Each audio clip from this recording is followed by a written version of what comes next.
we win. Okay, I'll call to order the Roseville Board of Commissioners work session, January 18, 2022. If you would, everybody rise for the Pledge of Allegiance.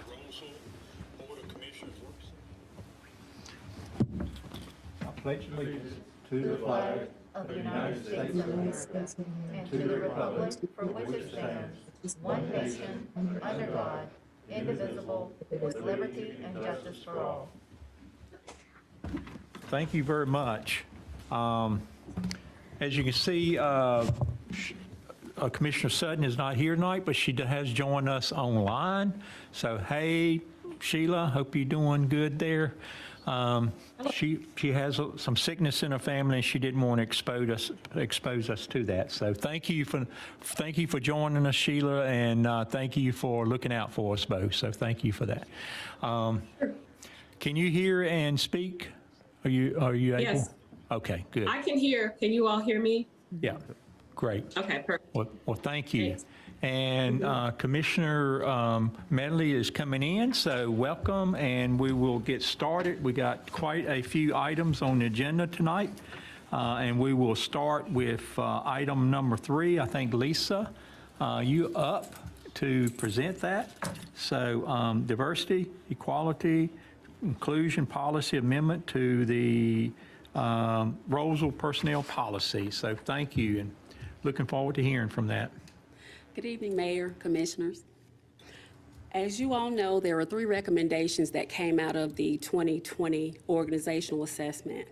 And those 3 recommendations were to enhance employment outreach with the diverse organizations, professional organizations, and also to evaluate the job postings and our screening processes with regards to hiring staff. We need to be more diverse in that area, and also to provide diversity, equity, and inclusion training. Of course, we use the acronym DEI for diversity, equity, and inclusion. That training needed to be geared towards our management staff and the general staff. Well, we have definitely addressed all of these issues, and we will continue to address all of these issues. One example of how we focused more on the professional organizations, when we had our vacancy for assistant town manager, we actually reached out to the National Forum of Black Public Administrators.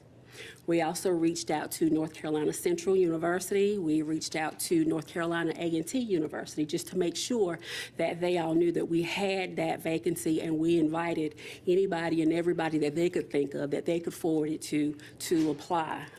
We also advertised in La Conexión, which is the Spanish language newspaper. We also advertised on their website just to try to enhance our diversity efforts. Now, we're also addressing our job postings and screenings by the way that we actually approach posting jobs.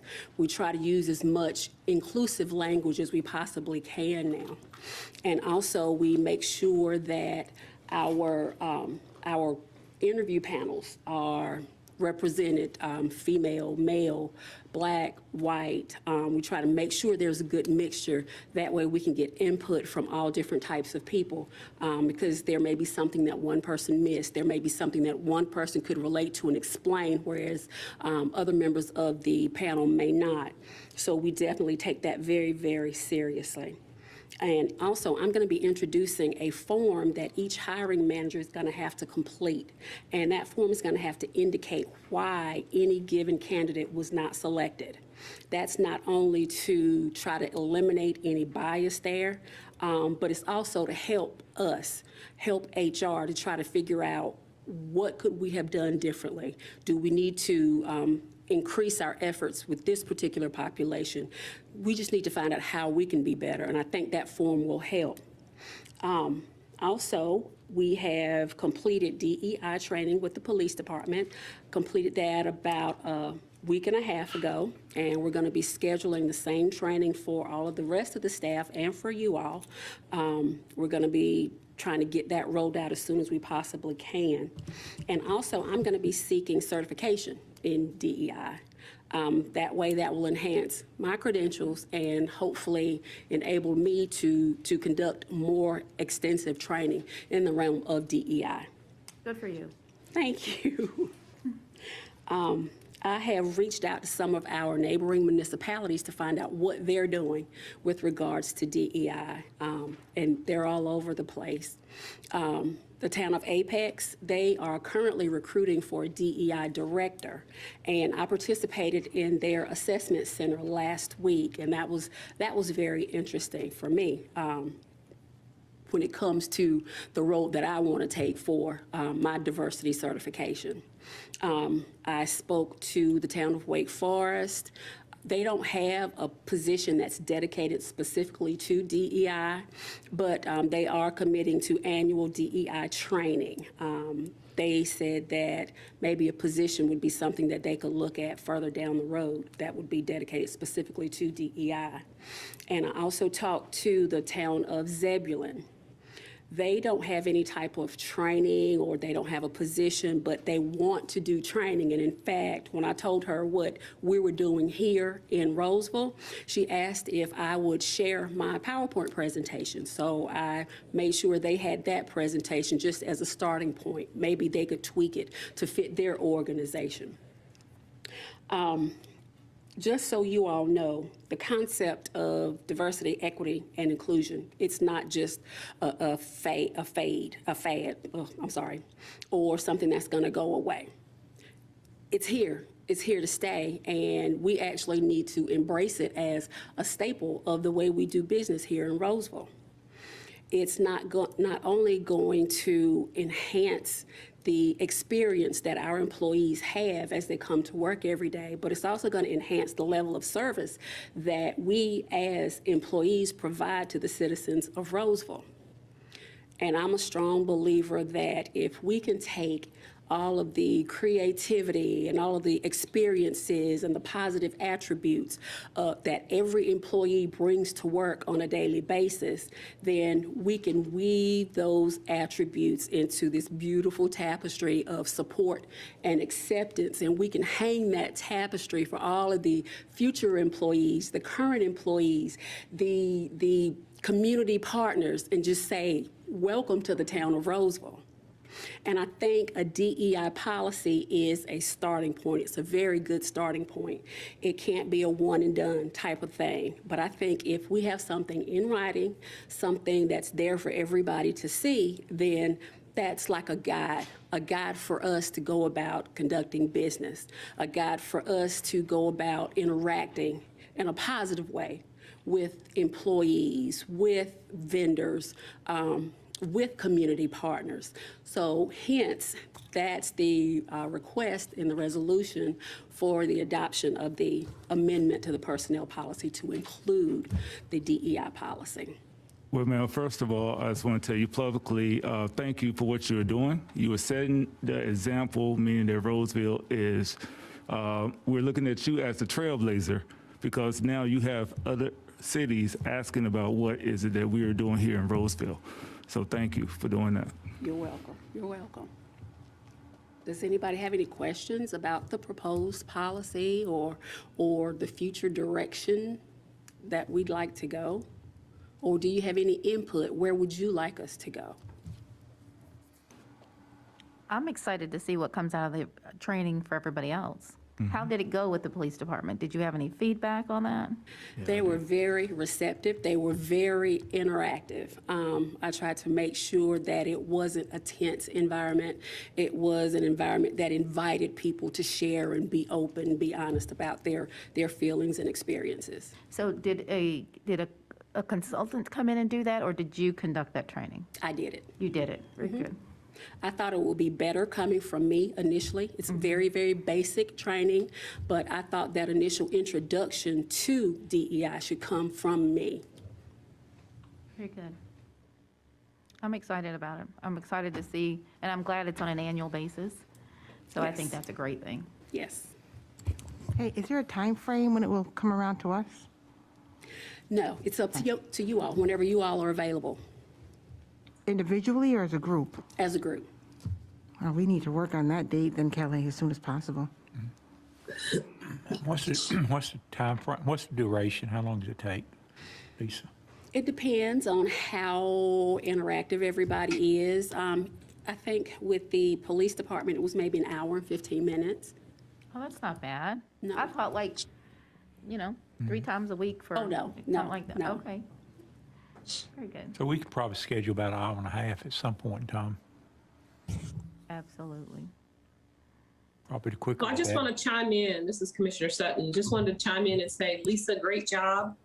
Thank you for bringing this forward. Kudos to Roseville for trailblazing, as Commissioner Austin mentioned earlier. So good job on that.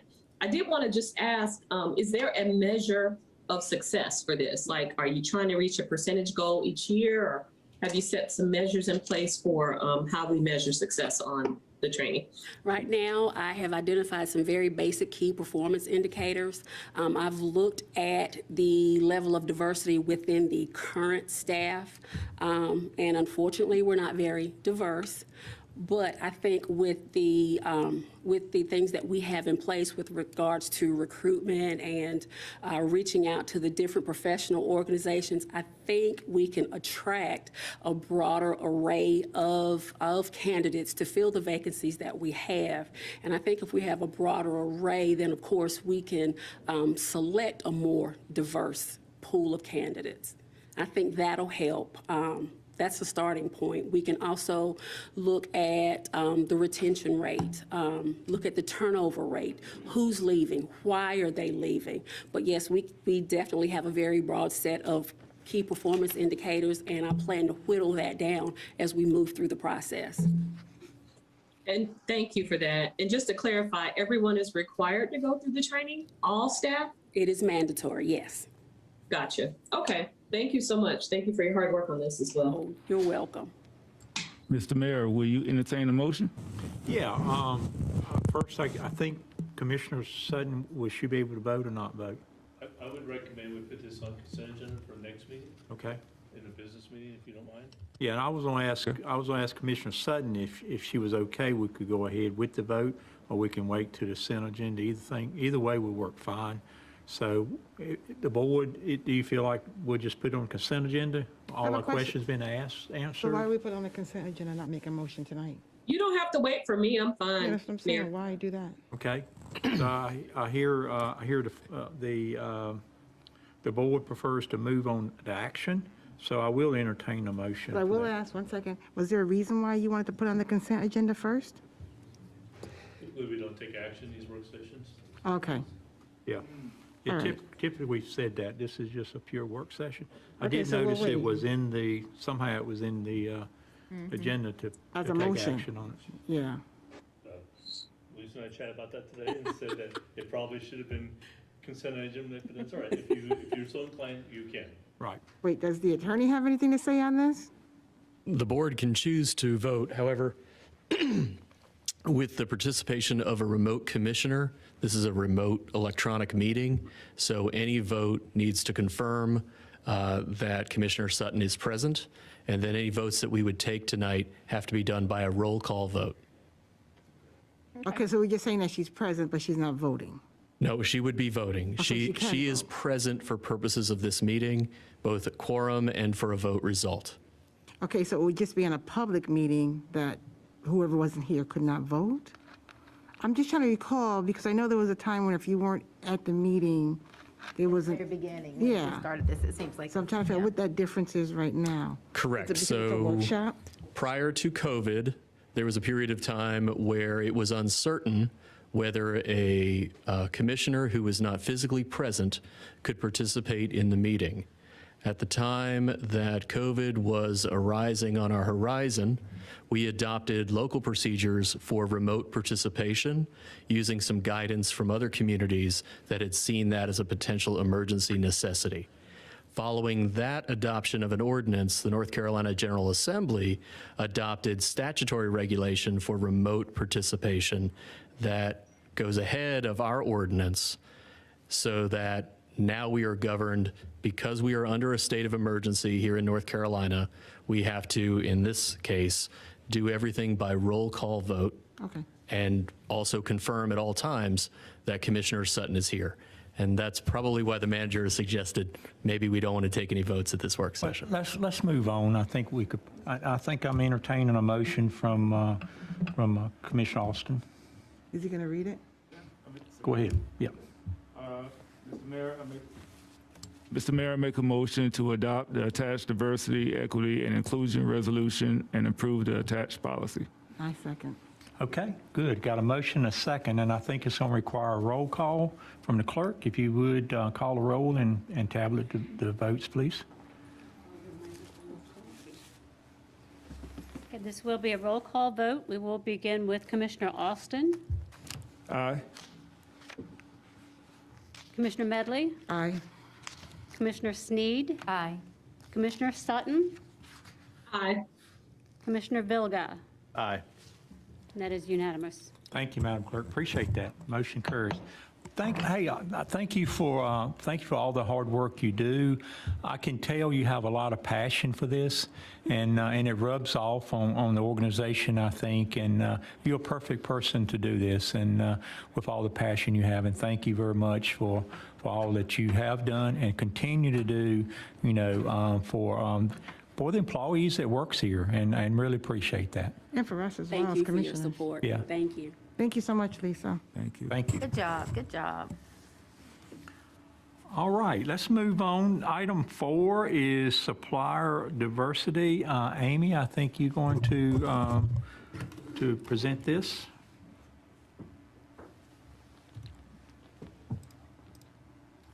Okay. How do I get this to work?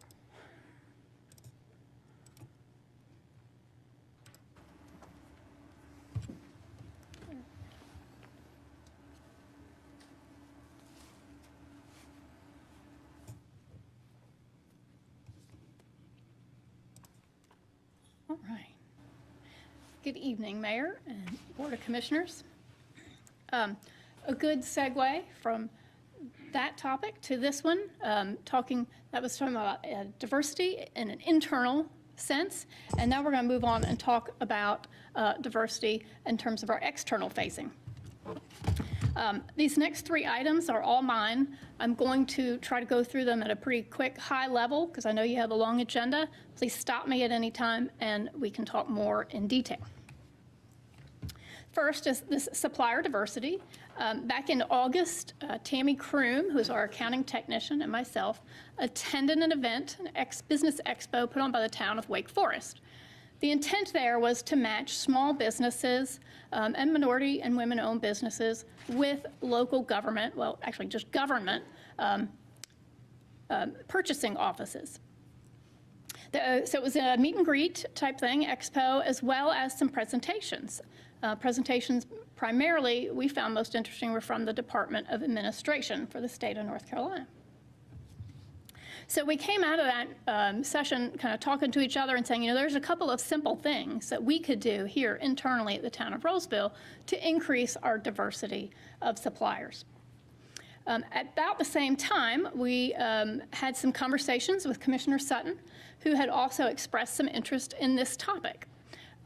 So as a result of that, we went out, we did some more research, we learned about minority and women-owned business enterprise programs that are put on by different communities across the state. We looked at some of their policies, and as a result, what we have proposed to you is a resolution. It's attached in your packet. This resolution has 2 parts to it. So if you want to take a look in your packet, if you look at this resolution, first is Section 1. Section 1 deals with policy, and Section 2 deals with practice. So just briefly, Section 1, policy, it's a statement about equal opportunity to all vendors. And then the second half of that is a statement about prohibiting discrimination of vendors. So this is a pretty standard policy that's found statewide. So everybody changes the wording a little bit, you know, on the margins, but this is pretty much matches what we do statewide. The second part is the practices, that's Section 2. So a few of the things that we noted that we could do without requiring a lot of additional staff resources or other resources is kind of lay out what we could do to improve getting a supply of various suppliers. It's important to do that not only to reach out and get different types of businesses, but it also helps the town in a financial sense. The more people you have bidding for your service, the more likely you are to get the most competitive price.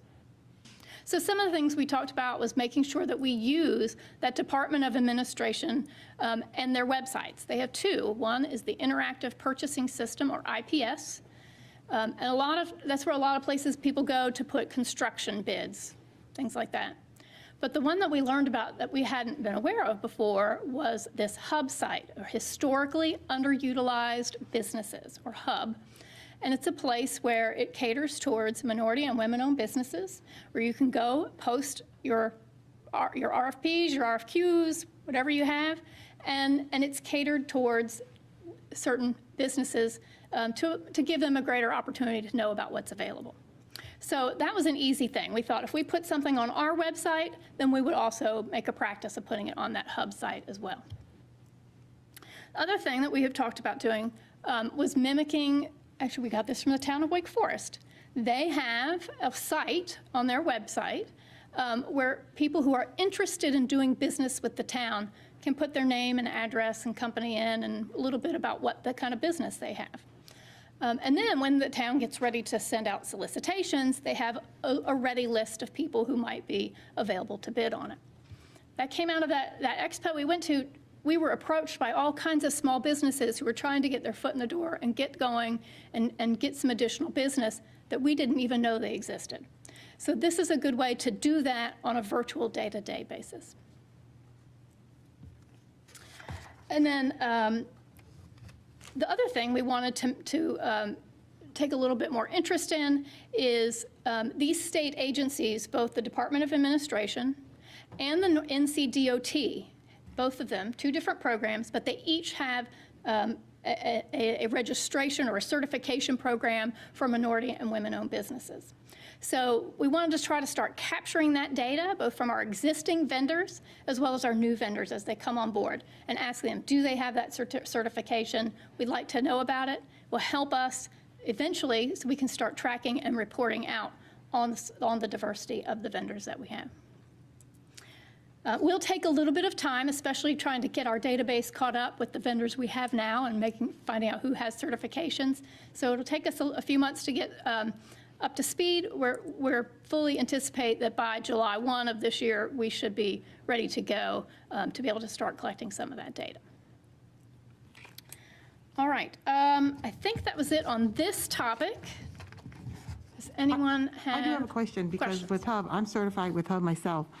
But when they send out their bids, like when you send out bids, are you controlling that it's only for Rosevillians to apply for? Because basically it's all of North Carolina. That's right. That's right. We want to reach out as broadly as possible. Okay. To get as many vendors as we can. Okay, I thought you were narrowing the scope to Roseville. I was like, oh, don't know that they do that, but okay. Right. All right, thank you. And the question, Amy, Commissioner Sutton, I do have a quick question. Sure.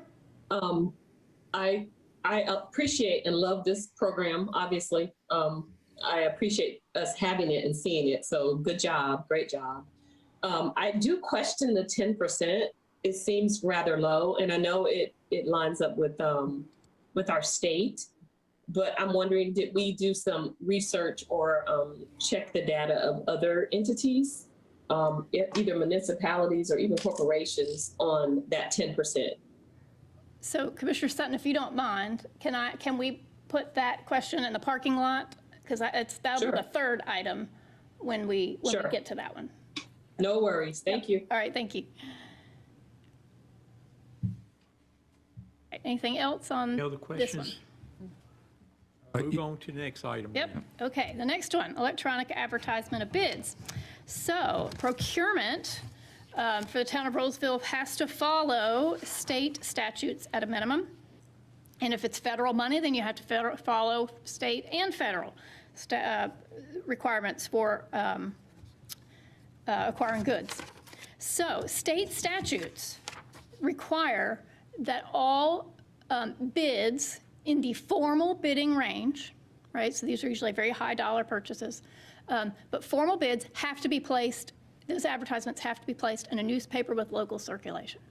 However, the statutes state, you can do electronic-only advertising if the governing board approves it. And so what we're here to do is to request from the board with this resolution, that would be on the next agenda, to allow not just the newspaper, but and/or electronic advertising. As I listed in the memo, there's several benefits to putting on the web rather than the newspaper alone. You get a high volume of traffic. I mentioned these state websites. So you are reaching not just local vendors, but, well, potentially around the world vendors who supply these services. The advertisements are generally displayed on a very short turnaround, whereas if it's a newspaper, you're waiting for the publication to come out. They're generally free of charge. Certainly these ones from the state of North Carolina are. So a lot of good benefits to that. Any questions on this one? Can we add veteran-owned businesses as well? As a category to something to track? Yes. Yeah, I'm not aware of any certification programs for that, but let me look into that. It's certainly something to think about. So up there, you got and or, but in what I'm reading here, we are still required to put it in a local newspaper? So,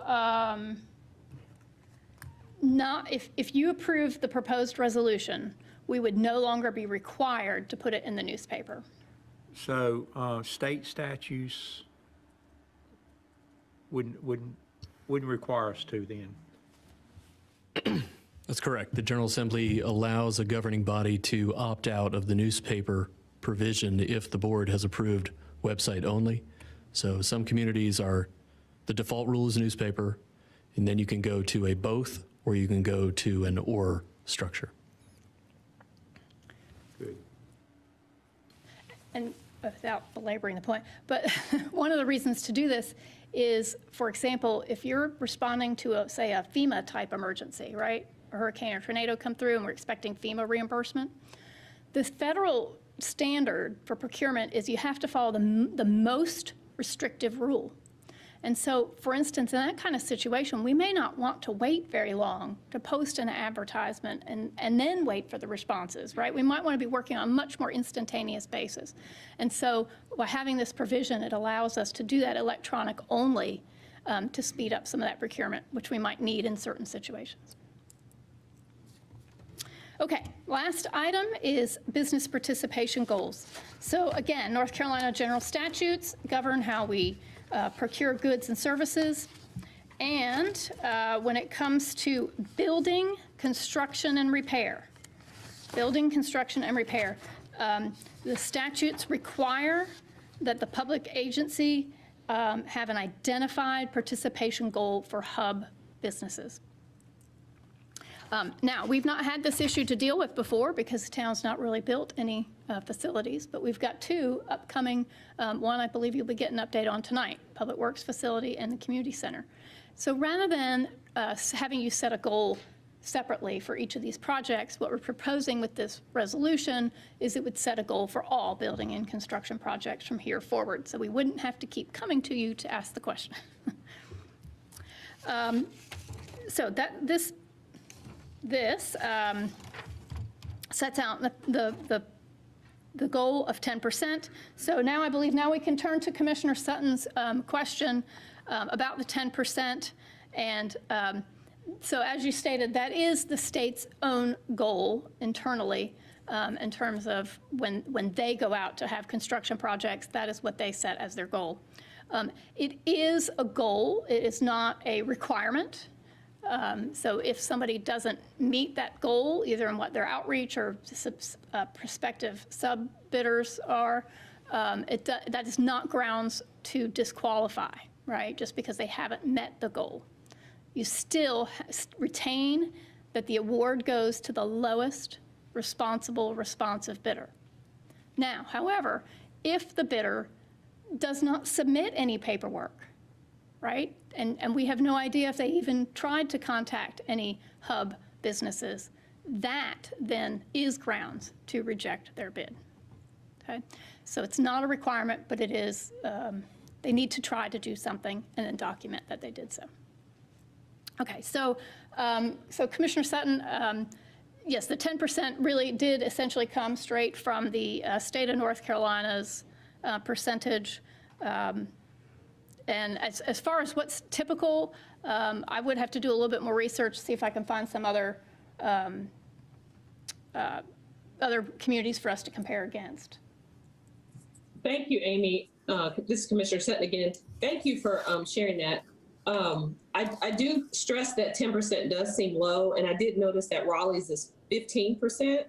But I just would be interested in comparing, are we setting a goal? And I know it's a goal, but I hope that goal means effort in advertising and all of that so that we can expand, hopefully, the pool. But just a quick Google search, it sounds like a lot of folks have 10% goals and they get about 2% participation. So I would be curious as to know how that compares instead of just adopting the state. I'm a little leery of state goals because they tend to be rather low, DOT being my example.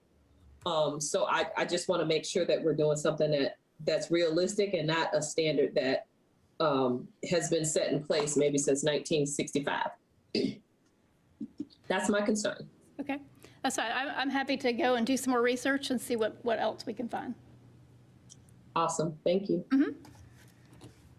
All right, and I think that is it, unless there are any final wrap-up questions on any of these items. The one I'll have is regarding, like, I deal with contracts and estimating everything else in my other job. And if we're talking about historically underutilized businesses, do we have that in a form where whoever's bidding on it will fill that out for us? I hate to do they didn't fill this out. I'd rather see everybody say, this is what we went out, we looked at this, this is what we were looking for. So everybody knows we're looking for that in advance. So if we give a level playing field to all potential contractors, if we had something in writing like that. Right. And this is a new area for us, as Okay. I mentioned. So we have had some email conversations with our architects on the Public Works facility as well as the community center. They're both very familiar with this provision. Okay. And they actually recommended that we use the state's forms, at least this first time through, just as we work through the process. Those forms are then part of the bid packet or the Okay. RFP that gets put out. So it would have all kinds of information they have to fill out as well as, their typical bid response and that Right. sort of thing. Okay, thank you. Yep. Any other questions, board? Commissioner online, any other questions? One quick question, Commissioner Sutton again. Is the federal goal the same, that same 10%? I just don't know it off the top of my head. Does anybody, Amy, do you know that? I do not. I have to look that up as well. Okay, all right, thank you. Any others? Well, thank you, Amy. Appreciate that. Good presentation, and we'll see this on the agenda 2 weeks.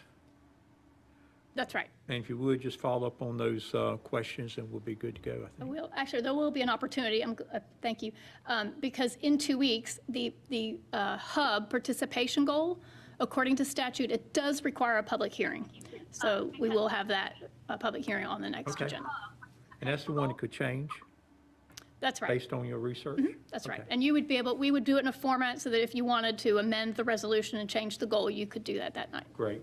Thank you. Okay. Appreciate that. Okay. Next item, Roseville Public Works Facility Design and Update. And I think this is a tag team between Town Manager Kelly Arnold and the IBM Group. Sure, thank you. And I think Eric's who's running the PowerPoint? Robin, is it? He is. Yep, okay, good. So Eric will be helping also. So present tonight will be Mark Humany of IBI Group, and Mark is under similar circumstances as Commissioner Sutton.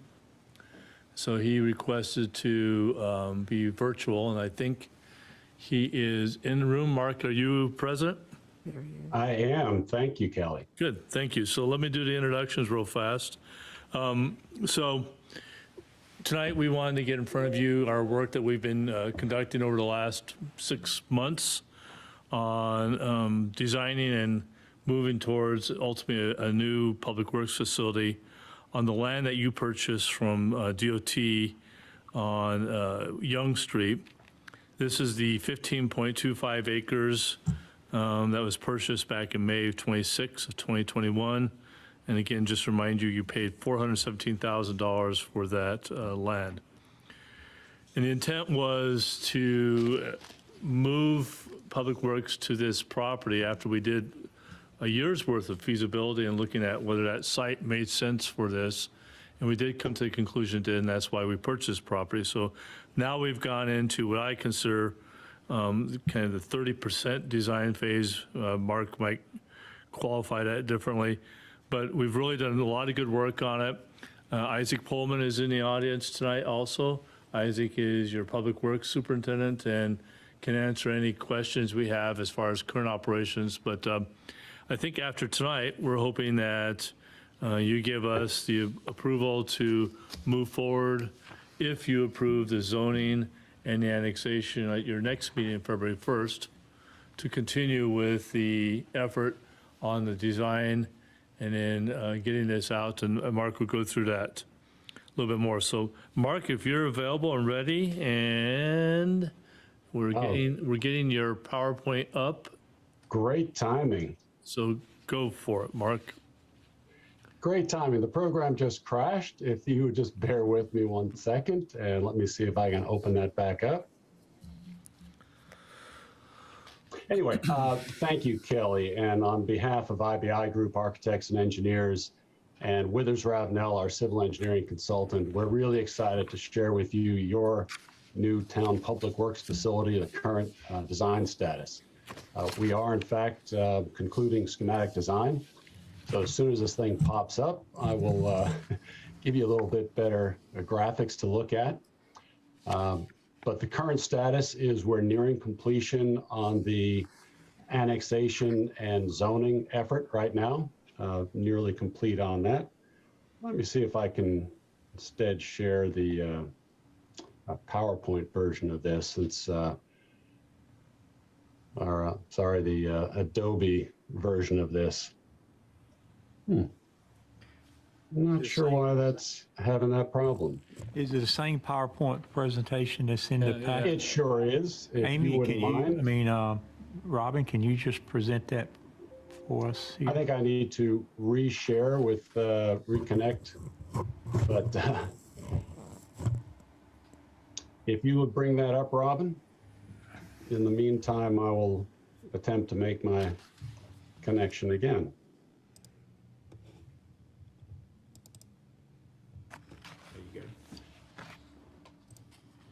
There we go.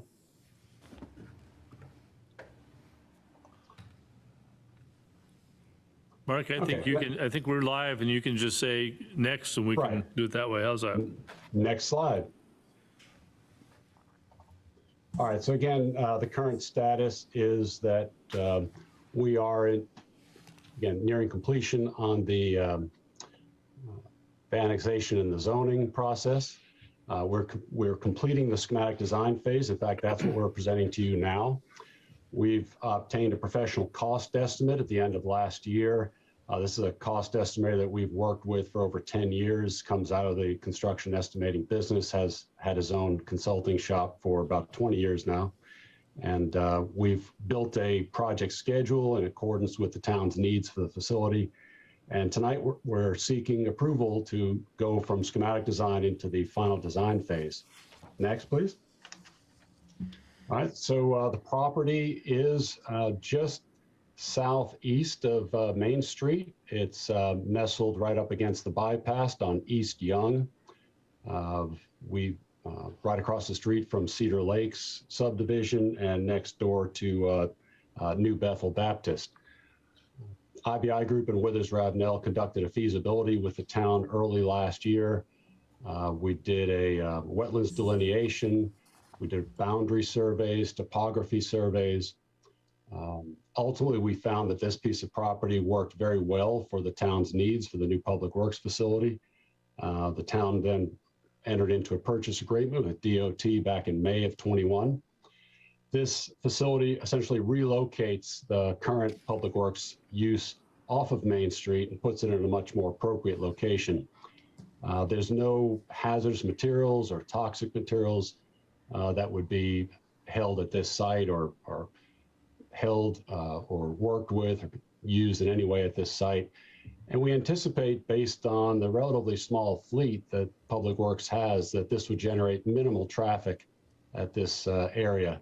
In fact, the traffic that would come out of the driveway that would be built onto East Young Street would primarily always be turning right, heading north up East Young, not interfering with any traffic that is attempting to get to the bypass. Next slide, please. Overall, the site, as Kelly said, is 15.2 acres. It's essentially flat, which makes it relatively easy to grade and build upon. There is an existing pond on site that we're leaving untouched. The wetlands that were delineated were essentially bordering that pond on either side, but we're not developing in those areas. There's access to water and sewer utilities readily available in the street. And there's also a small building that would need to be demolished on the property. Next. So we've worked pretty closely with the town's planners to identify and ensure cooperation with the LDO and made sure that the planting buffers are met. We're essentially going to site the building, which is that white rectangle in the middle of the site, such that it's screened from all sides from adjoining properties and from the bypass. You can see the planted buffers on that diagram. As I mentioned, there's minimal grading because it's a relatively flat site, former farmland. We're going to fully secure the perimeter of the development, which is much smaller than the actual area of the property. There's a thin black line that kind of goes around the perimeter of the building area and the driveways. That represents the intended perimeter secure fence. The facility that we're showing in that white rectangle is designed to be expanded. It's meant to be adaptable and expand to the year 2030. We'll talk a little bit more about what it currently holds in just a minute. The site sits in the watershed overlay, and as part of our compliance with the LDO, we made sure to not create any more built upon area than 12%. In fact, we're under 12%, which allows us not to have to develop any additional stormwater management facilities on the property. Next slide, please. As part of that feasibility study, we worked with Isaac Pullman and the staff to develop what's called a space needs program or an architectural program. And while that graphic on the right is just an example of a more in-depth spreadsheet that we built that identifies the types of spaces and their sizes, it's not really intended to be legible. We have it as a separate document if it's of interest to the board. But again, we were doing this in early 2021, looking about 5 years down the road for 2026. So what we've got on here is approximately a 9,240 square foot building footprint with a storage mezzanine sitting in that same footprint of about 2,600.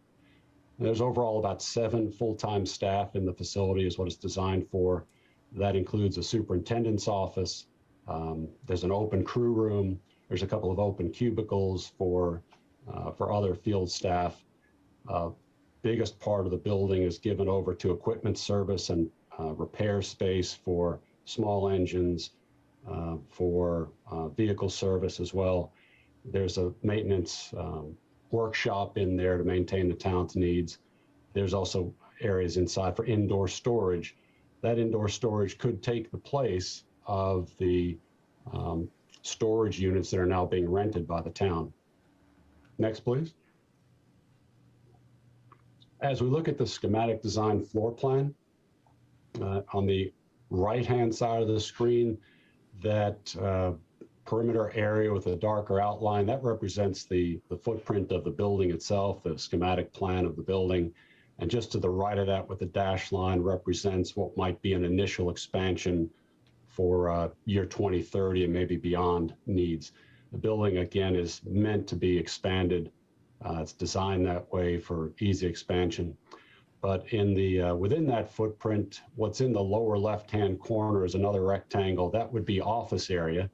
So in the lower corner, lower left corner would be the superintendent's office. Next to that is a mud room, locker room, shower room, restroom area. There's a small indoor storage room for coolers and other equipment, ice making equipment. Next to the superintendent's office would be a couple of those open cubicles for staff. And then there's some open seating area for the field crews, doubles as both a break room and as a crew room to get their marching orders each day and each afternoon for inputting information to the computer system. The right-hand side is essentially service and storage bays. Again, there's a small engine repair shop.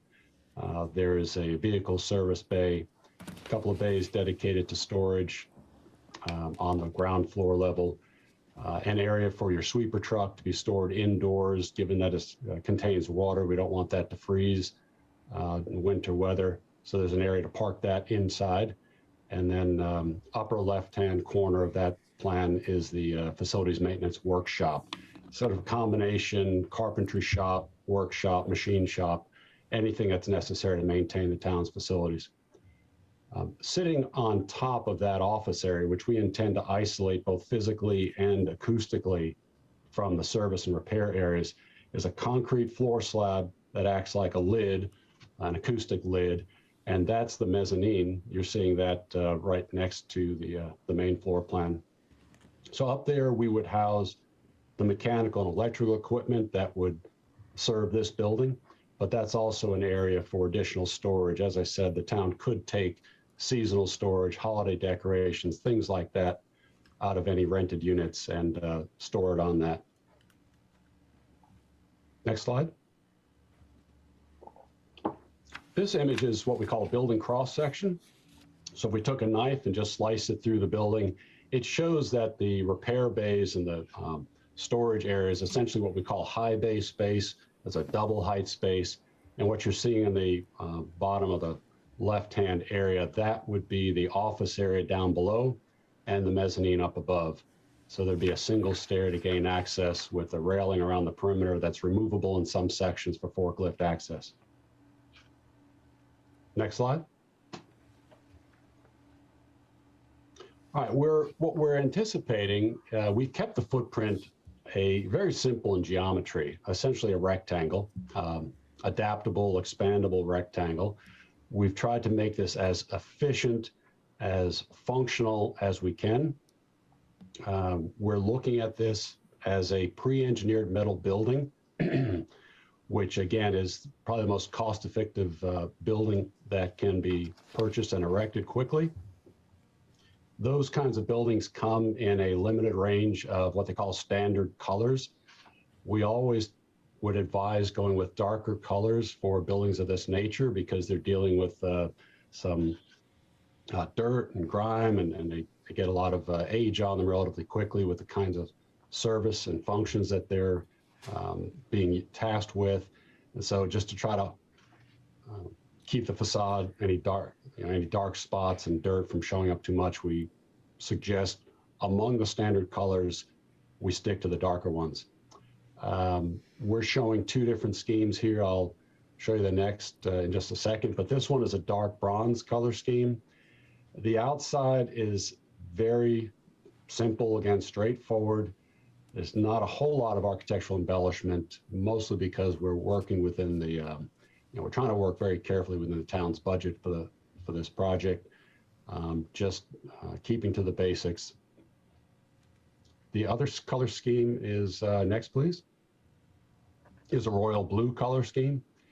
Now, again, there's dark reds, there's blues, there's the dark bronzes, there's grays and beiges.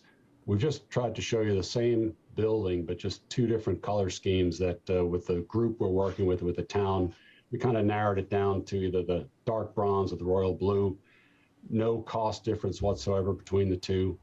I think it's a matter of which color perhaps best fits the town's overall image, which works with whatever standard logo or town signage that it might want to put on the building. So royal blue or dark bronze, that decision doesn't have to be made tonight, but we're always open for suggestions. And we can make that decision later on down the road. Next, please. All right, overall project schedule. So we're looking for final design approval to get into that phase early February at the retreat. With that, we would be ready to put this out to bid in August of 2022, basically this year. So third quarter of this year bidding with the time for the bid, the time for contract award and mobilization. We would expect to start construction in October. We're anticipating about a 10-month construction schedule. So we would see substantial completion in September of next year. And by the time we're finished with punch list and whatnot, we should be ready to move the public works staff in by October of next year. All right, save the best for last, budget. So again, we're looking at bidding in the third quarter of 2022. The total project budget's made up of a couple of different numbers, principally what we call hard costs and soft costs. Hard costs would be anything that's in the construction bid. So we see the construction at this point, based on the schematic design cost estimate done in December, as being a total of $2.6 million, approximately. I'm using round numbers here. The building would take up about $1.5 million of that budget. The site development and all things site related, including utilities and landscaping, be about another 1.1 million. So that's what we see in the construction budget. Again, we've got some escalation costs and some contingencies built in simply because we're only in schematic design and we're trying to estimate what the market's going to be like a couple of quarters from now. In order to give the town some flexibility on bid day, because you always want to have some flexibility to be able to award the bid regardless of the low and high bids that you get. We are looking at 3 bid alternates that we've recommended for the town, any one of which is something could be added in later, some more easily done than others, but exterior material bins to hold things like ABC stone, crush and run, cold patch. These would be bins that would be outside behind the building. So we're looking at about $30,000 for that. Easily done at a later date if necessary. Inside the building, we had anticipated subdividing some of those large open service and repair bays with chain link partitions. It's only about $8,000. Again, the facility would work without those, but as needed, they could be added later. The big one is fire suppression and fire alarm. This building at roughly 90, whatever we said there, about 9,240 square feet, it is not required by code to have a fire suppression sprinkler system. And if it doesn't have that, it's not required by code to have a fire alarm system. That is more difficult, not impossible, but more difficult to add at a later date. We're looking at a total of about $115,000 to add that. Again, it's not code required. Some municipalities have a risk management staff who would say, we want that in there for our insurability or other reasons. I would say that even though the building is designed for expansion, because the building is designed for expansion, with the first expansion, these systems would be necessary. The building would then be over 12,000 square feet, and that's that tipping point where you do need these by code. Soft costs are everything that's associated with the project that IBI groups identified, not including land purchase, but anything from design fees to surveys, tapping fees, moving fees, furniture and equipment, those kinds of things. We've got an estimate of about $470,000.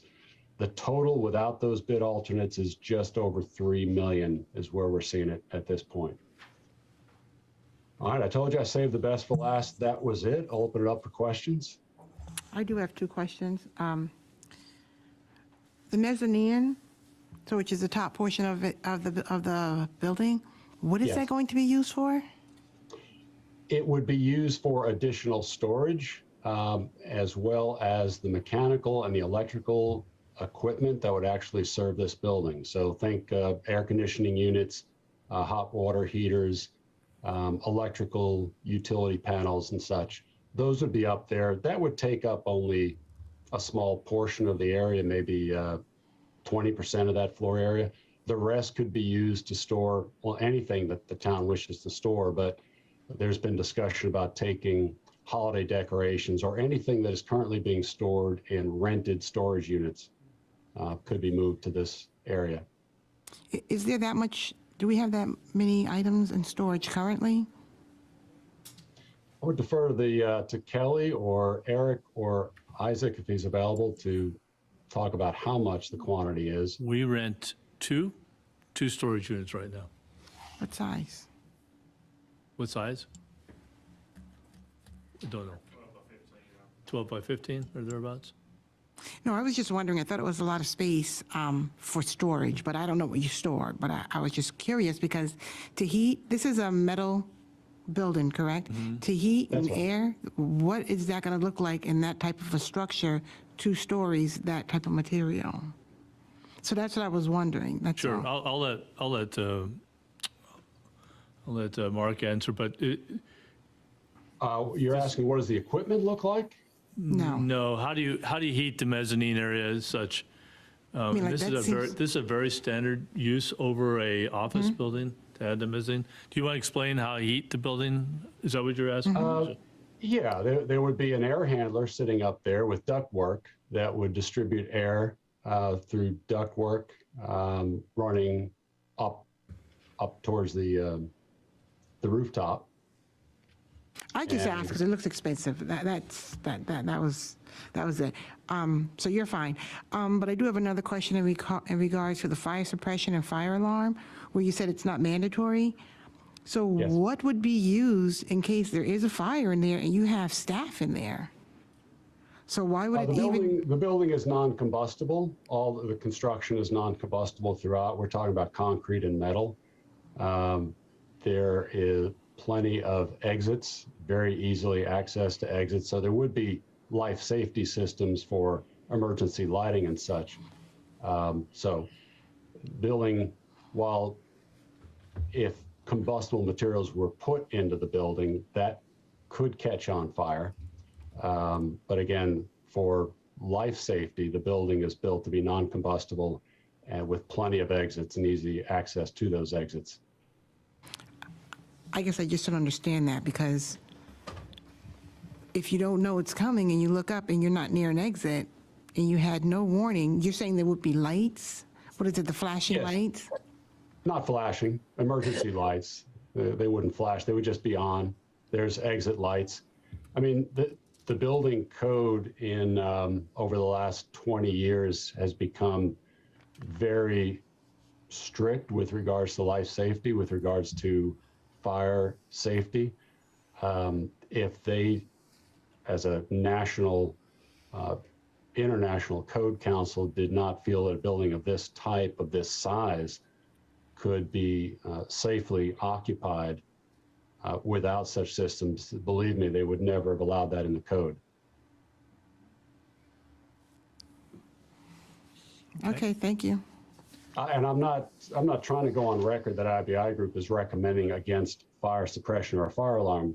We're just saying that they are not code requirements. And many times when we're doing these facilities for municipalities, they have told us we want minimum code compliance. That's sort of the marching order. But there are times when others within that same municipality, as I mentioned, risk management groups, will say, well, for insurance reasons, we're actually going to get a break on our insurance.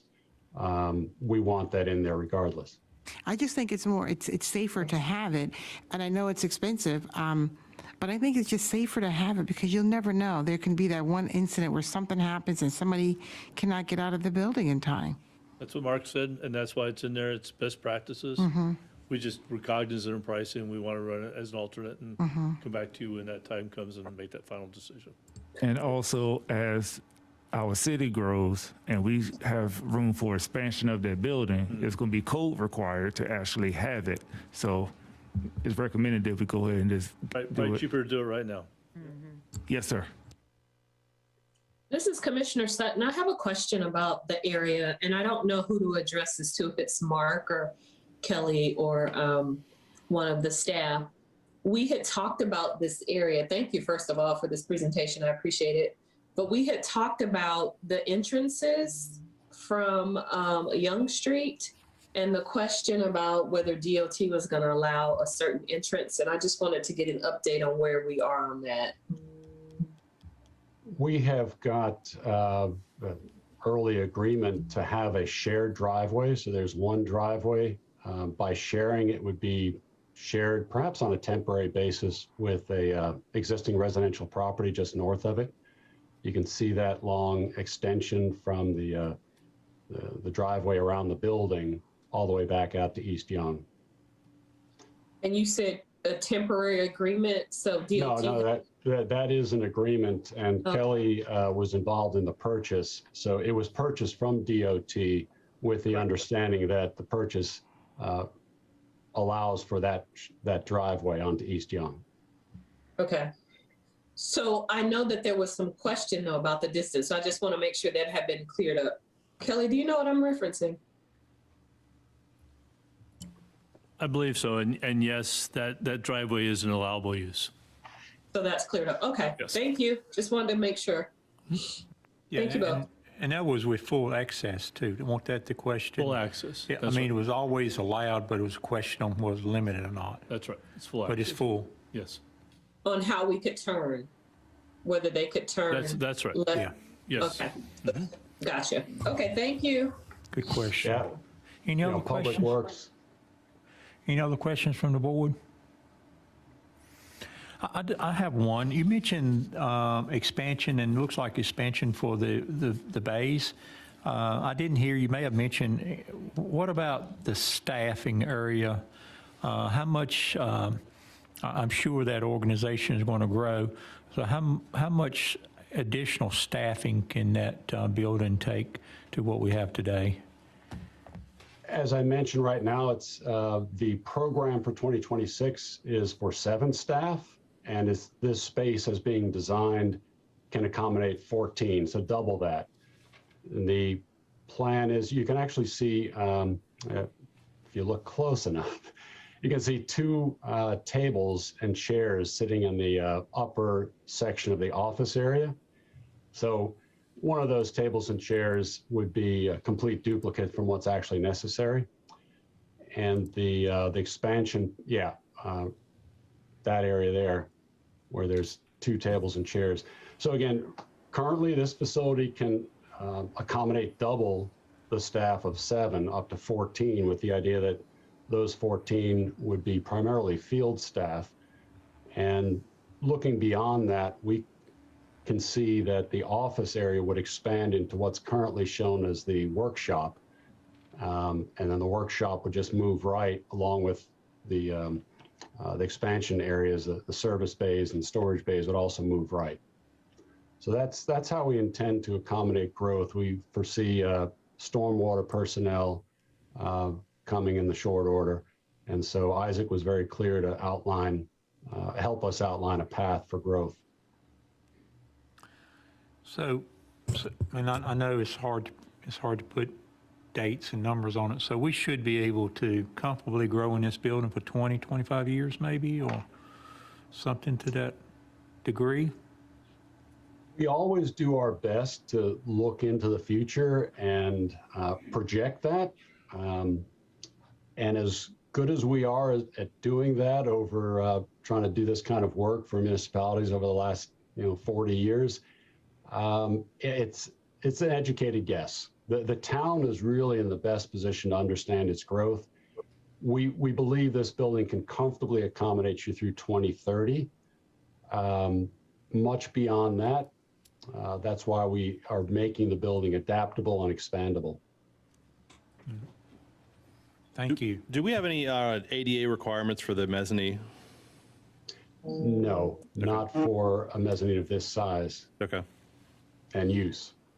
If you start trying to put staff up there, then yes. Okay, thank you. And I'm not to say that there aren't ADA requirements. I mean, there are, but it's not like we need an elevator access. Okay. Very good. Board, anything else? Yes, this is Commissioner Sutton again. I did have one additional question, and I just lost it as soon as I said that. Never mind. I'm sure it'll come back to me, hopefully. You'll remember in just a second. Oh, I know what it was. I know. You said public work staff is currently 7. Is that full-time and part-time? It's programmed for 7 by 2026. Oh, it's programmed for 7. But we don't currently have 7. I was going to say, we must have hired some people. Gotcha. Okay. Thank you so much. Yeah. I do have one quick question. I noticed that there was a price difference, and you did mention that. I just can't find where it is. And was that basically for cost of materials? The That difference is in the price? materials and labor. Materials So and- construction would be materials and labor. Right. Soft costs, again, are things outside of construction costs that the town might handle directly, whether it's hiring design firms such as ours, hiring surveillance, security vendors, IT vendors, buying furniture, the cost of moving from one location to another, permits and tap fees and such. Oh, so you're saying a part of that was in soft costs? That's what- Everything that I okay. mentioned that's outside of the construction materials and labor costs would be soft costs. So 2.6 million plus 470,000, that's how we get a total exclusive of the land cost of just over 3 million, And that was, not including those alternates. he's referencing the last quote that they gave us versus this quote. That's what I'm asking. I'm referencing our current, No, but there was something here that estimate. said the price was this, but it's changed over Maybe recently. she's talking about the budget quote or something? Is that what you're talking about? I saw it somewhere. I can't even remember. It's okay, but you did answer my question, but I think it was, Ronnie. Did we Okay. have a budget for this field to start with? Maybe yes. It's in the memo. Right. That's what I was trying to find it. $200,000 higher. Yeah, it's in the memo, Commissioner Medley. Okay, thank you. I knew it was somewhere. Okay, thank you. It's fine. We're good. okay. My only question on the cost, is any contingency built into the soft cost or we have any? Yes, sir.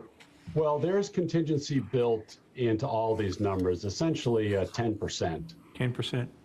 10%. And that's fairly standard given where we are at the moment. Again, that estimate is based on schematic documents. We have yet to actually fully design the building or the site. So there's a lot of information yet to be developed. But 10%, given where we are, is fairly typical for this stage. Very good. Anything else, board? Well, thank you. Appreciate you being with us tonight. Under the conditions, you did a really good job of presenting, and thank you for being here. Kelly, Isaac, or any other staff, anything you want to, any closing comments you guys have? I don't think so. I think you'll see this again, the zoning and annexation, on your next meeting in 2 weeks. And then, depending on how that all goes, we'll be proceeding forward and keep you informed. Thank you. Thank you, Thank Robert, you. for assisting. Thanks for that. Next item, we'll move on to Walbrook. I think I've got quite a few here that will kind of inform us on what's going on there with the roadway and infrastructural agreements. Dave is part of that, Kelly, Austin Williams, and his company. So who kicks it off? Is it Austin or one of you guys? How about Michael?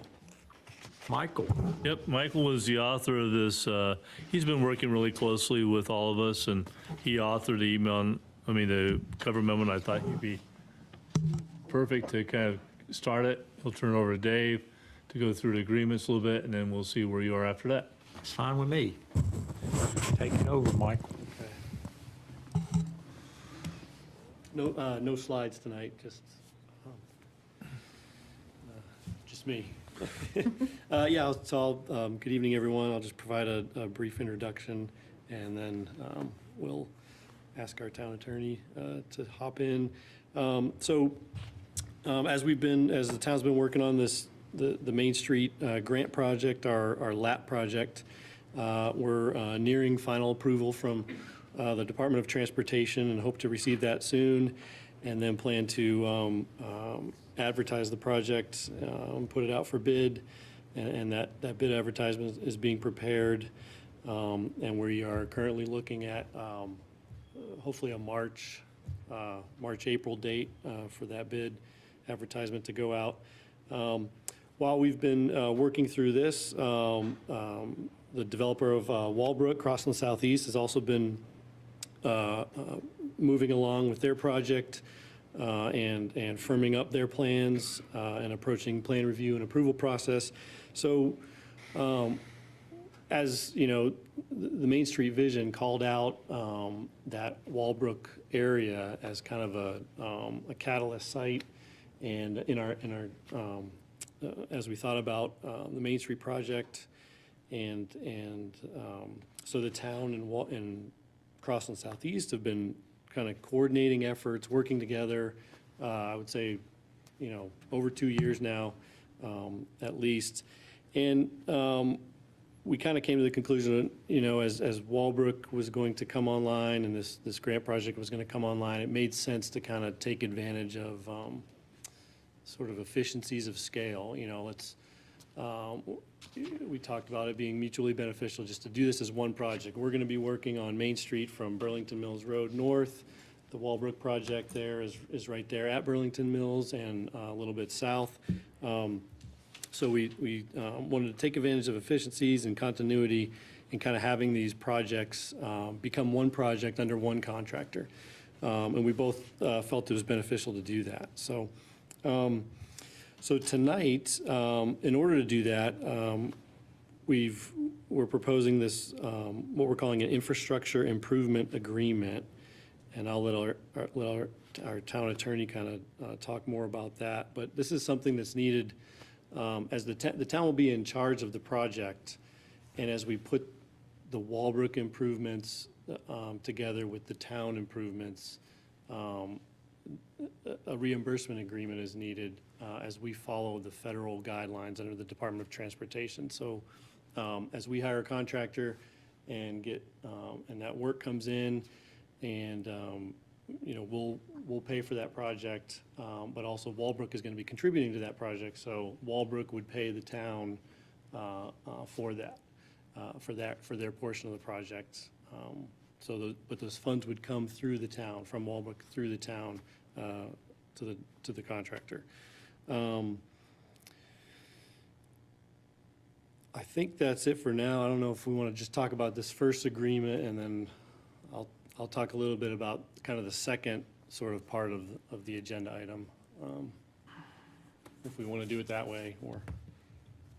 Michael, if you want to link them together, because I'm going to end up having to link them together. Okay, sounds good. So along with this, while we're working on this infrastructure improvement agreement, Walbrook is also requesting a credit against the town's transportation impact fees in exchange for some additional contributions that Walbrook is making. So Walbrook worked with Stantec, who's our design engineer for this project, to kind of calculate what are some of those above and beyond improvements that Walbrook is bringing to the project that they otherwise wouldn't have had to do if the town wasn't going to do this LAP project. So a development comes to town. Let's say we're not doing the LAP project and Walbrook is coming to town to do this development. They'd go through all the requirements per our LDO, and they'd be required to do a TIA, a traffic impact analysis, and that traffic impact analysis would say kind of here's what you need to do. You need to widen the road this much, or you need to put in a turn lane here or there. So Walbrook is participating in this project with us, and we're pitching in some, they're pitching in some, and they're donating some right-of-way to the project. And so with Stantec's help, they were able to calculate about 1 million, a little bit over 1 million in additional contributions in roadway improvements to this project.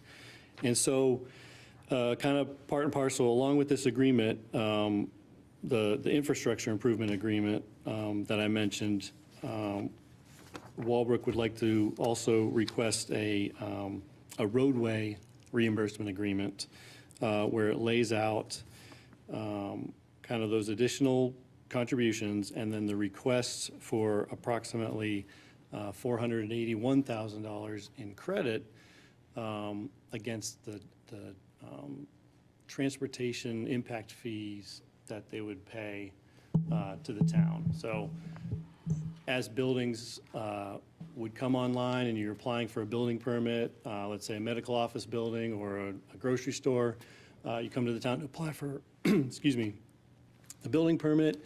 The town has a fee schedule where a certain amount of transportation impact fees are charged with that building permit. And those fees come to the town and they are used for transportation improvements throughout town in the future.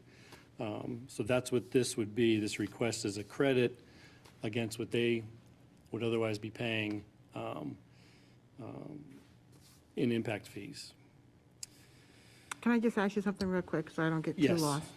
So with those impact fees that they're requesting to have back, that the town will no longer have, so when things need to be completed, fixed, what have you, where does that money come from? If those fees are already, and I understand the purpose of it, so I'm just asking, how does that work? If you're crediting it back to somebody, future needs for the town, what happens? Like sidewalks. So, so your impact fee has you have two impact fees. You have park improvement fund fee and you have a traffic impact fee. Every building permit comes in, pays those two fees. Those two fees go into two funds. And on the traffic impact fee, those fees are then set aside and only can be dedicated for use of future expansion of the roadway system in Roseville. Not maintenance or anything like that. It's all about building out, building out. So in this agreement, it assumes that part of this is a build out and use for that development improvement, design, that transportation impact fee. It's just being used ahead of time. That's right. But for instance, a good project that we've talked about that would use transportation impact fees in the future could be the build out of Granite Falls Boulevard. So it's putting aside those fees to build roads, future new roads and such like that. So for instance, part of what we're matching with the LAP grant for our share is some of our impact fees also to help build Burlington Mills and such. So if your question, I think, is in the $480,000 that's being called out for this, that would not be used for future roads of Roseville. It would be dedicated for this project, essentially, is it one way to look at it. So it's like, so again, it's money not yet collected, but being used for the expansion for this project. Not quite? Yeah, do you want to try it? Why don't you try it and then Dave? Anybody on the board Commissioner, wants to I try? think you are onto something. That is, you can only spend it once. That is the critical principle of our impact fees. The other piece, however, is that the credit here is for an expansion of Main Street that would otherwise not be something that would happen as a product of normal commercial development.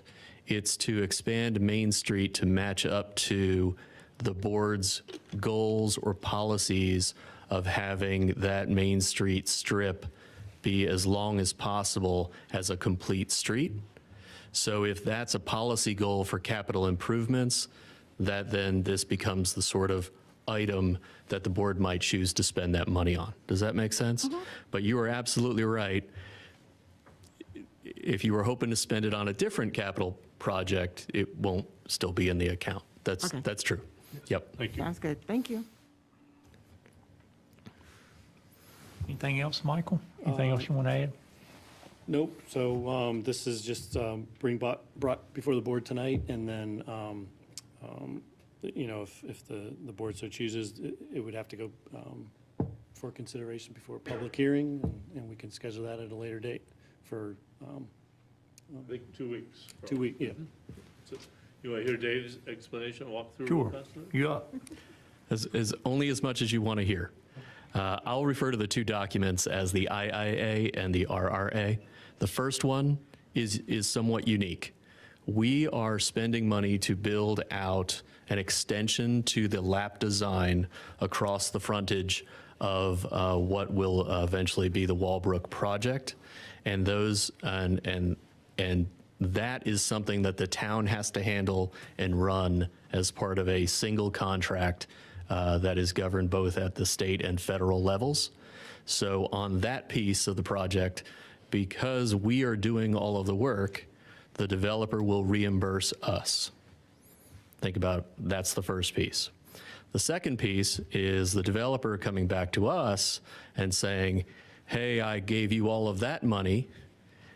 I would like a credit back as to the portion of the money that I have already paid that is above and beyond, or either above and beyond what my TIA would have required, or is accelerated beyond what my TIA would have required.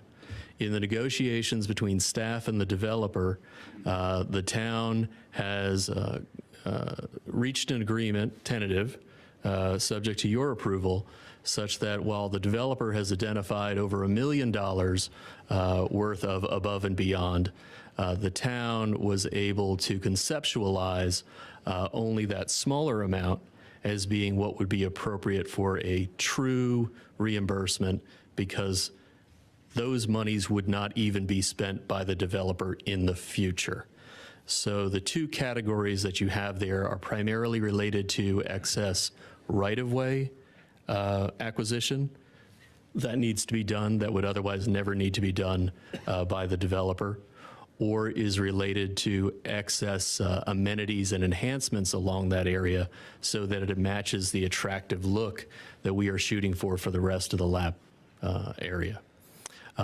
Would you like me to walk through the agreement? I know that everyone has spent probably last night reading it carefully and would like to discuss it in detail, but if not. I would like for you to go over it, because I just want to be so clear moving forward. Okay. I didn't assume something that wasn't correct. Sure. So with the IIA, the Infrastructure Improvement Agreement, you have a circumstance where the developer and the town will need to be communicating all the time. That is, we're going to be the ones putting out a public bid in accordance with public bidding requirements. However, the developer wants to be at the table to be aware of how much this price might eventually be. You'll notice on this agreement, the dollar figures aren't yet filled in. We don't know what this will be. However, the developer, so long as this comes in, will have an opportunity once the bid comes back to make a go, no-go call. And once they're in, they're on the hook. They will have to be reimbursing the town on a monthly basis for our actual expenses following their review of our invoices. To guarantee to the town that those funds actually are available and do come in, the developer has agreed to post a letter of credit with a bank so that those funds are standing by and available in the event of a default, so that we are able to reimburse ourselves, because we will end up potentially with something of a cash flow issue, as we will be expecting those funds to come back.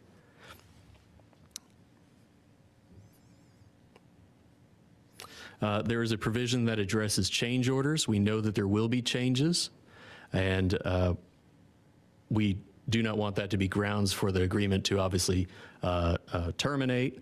And the developer was concerned that if there were change orders that were approved, the developer did not want to be forced to keep adjusting how much was placed into the letter of credit.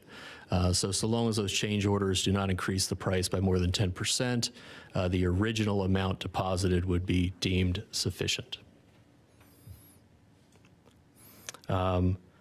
Clarification items that even though these are, Wait a second, so what if it goes over 10%? What happens then? the developer would need to enhance the letter of credit amount. Okay, It would need to go up. okay. Yep, that's right. There's important clarification that even though the developer is required to reimburse the town, these are all still public improvements.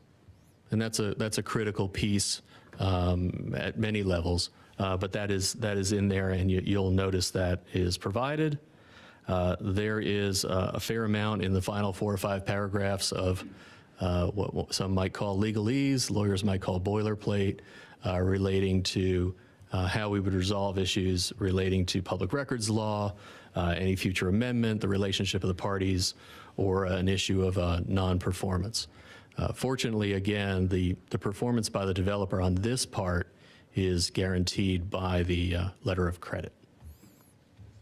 Does that cover it? Okay, so we have to think about this piece now as we turn to the Roadway Reimbursement Agreement, which is the RRA. And it's terrible because it's a reimbursement twice, right? We pay, they pay us back, and then we pay them, if you want to think about how confusing that can be.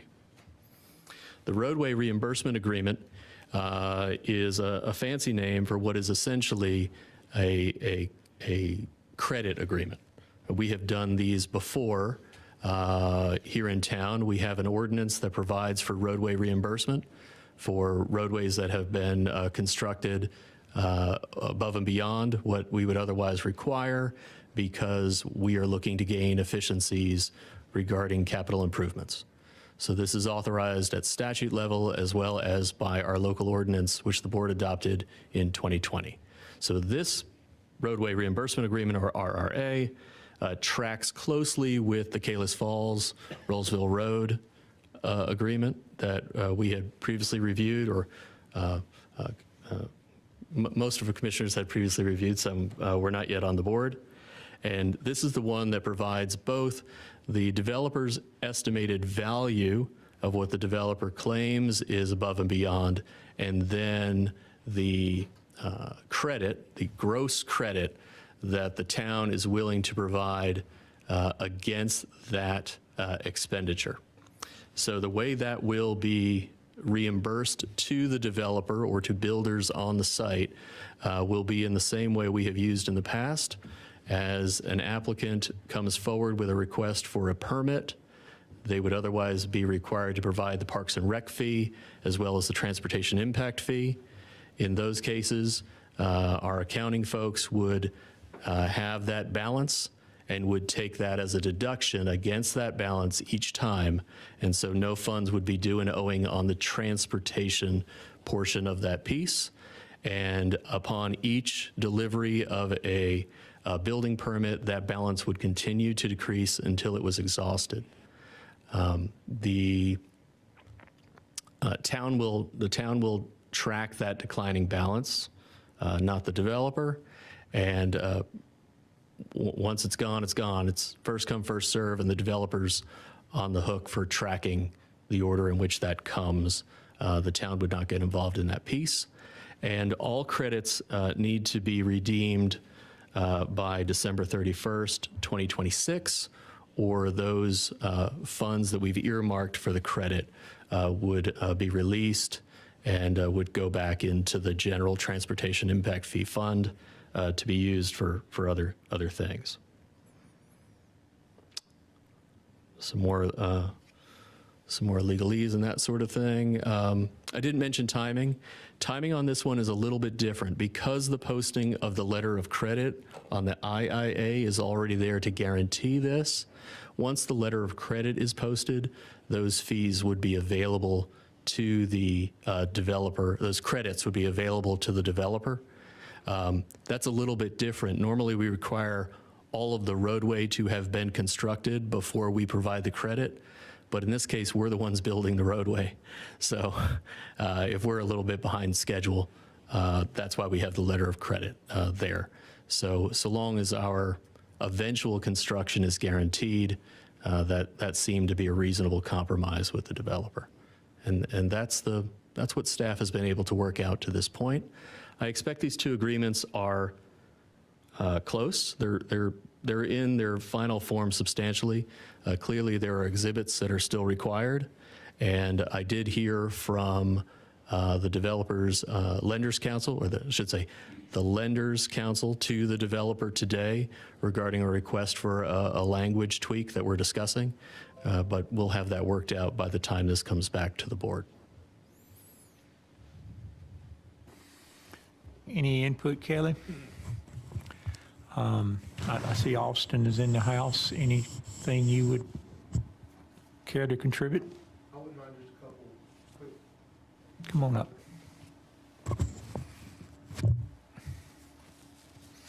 If you would introduce yourself, address, please. Can I take my mask off? Just don't sneeze. My name's Austin Williams with Crosland Southeast and our partners, Harbor Retail Partners, and we're developers of the 78-acre Walbrook project. I think that Dave and Michael did a great job of kind of describing the general mechanics. And, you know, I've made an effort to connect with all the council persons and just to kind of provide an update of where we are on the project. So I don't want to get into too much detail. I think the only thing that I wanted to mention that, you know, perhaps was missed in tonight's conversation is just framing up the scale of the total public improvements that we're doing for this project, because there is a blank in the agreement. We're here at the 3-yard line for financing to be able to provide the letter of credit and the other public improvements that are required from a roadway standpoint to make this project work. And so we're not here, blindly. So we've been working off of estimates from Stantec, and right now it looks like the blank in the IIA, the dollars at which we will reimburse the town for work that happens inside the LAP grant DOT project that include just our portion of those improvements should be about $3.25 million plus or minus. So that's $2.5 million of hard costs plus a 10% contingency. I think we've got an estimate currently of almost $400,000 of CEI, which is third-party oversight, which is required because it's a federal and/or state project. That's not something we're used to, but it's a cost that we'll absorb for our portion of the project. And then there's other enhancements that are outside of the actual Main Street project that include streetlight upgrades and utility relocations and what have you that are outside of that contract. So that's the $3.25 million. In addition to that, we have a budget for about $4 million of other public roadways and improvements. That includes the extension of Virginia Water Drive, the extension of Burlington Mills Road through the site to Virginia Water Drive. We call that Walbrook Drive. And then the extension of Wall Creek Drive through the project. These are roadways that were stubbed into the back of the property. Wait a second, you said Virginia Water Drive? Yes. Going off of Main Street all the way down to Virginia Water Drive? Well, Virginia Water Drive currently stubs into the back of our property pointing towards Main Street. And we're going to extend it from our property line where it currently terminates to Main Street at a new traffic signal. And that's will be the corner of the Publix anchored project. Is that down there by the nursery? Just down by the playground. Right, okay. All right, thank Yep. you. And so at any rate, I was just trying to point out from a scale, public roads, I did not include a Raleigh sewer main upgrade, which right now is budgeted at about $500,000. So, we're looking at between $7 and $8 million of public improvements, and the portion of which we're seeking credits so that we don't have to, in my opinion, double pay impact fees for roads that we're already building above and beyond is just that $481,000. And so the amount that we identified and that Stantec kind of agreed was an appropriate calculation for above and beyond roadway improvements was $1,050,000. So essentially, we're taking on about $600,000, close to $600,000 of those above and beyond. And we're just basically asking as we come through for building permits that we don't have to stroke additional checks, and that Rolesville recognizes what we've done to make the Main Street Vision Plan happen with the 10-foot multi-use path along Main Street, all in one phase well before most of our project gets started. I do have a question to that. So when you say above and beyond, and I'm going to direct it towards the attorney, does that, and Kelly, so if another development was coming through, would they also have to do the same thing that Walbrook is doing, or no? It's almost like he's setting us up for success for other businesses to come in. No, not that. That's something different. Do you understand what I'm saying? Like, would somebody have had to do it? Because I know that DOT put you through a lot, and Well, I'm yeah. thinking, Well, we're doing a meaningful amount of work that we don't have to do, but we're doing it because in partnership with the town, my involvement of this project started with the Main Street Vision Plan. But you are hitting on a very good point, and I think Commissioner Austin, when he just made the comment about attracting other businesses, we're essentially fixing all the world's problems on Main Street, from Jonesville Road to New Burlington Mills Road, for some extended period of time.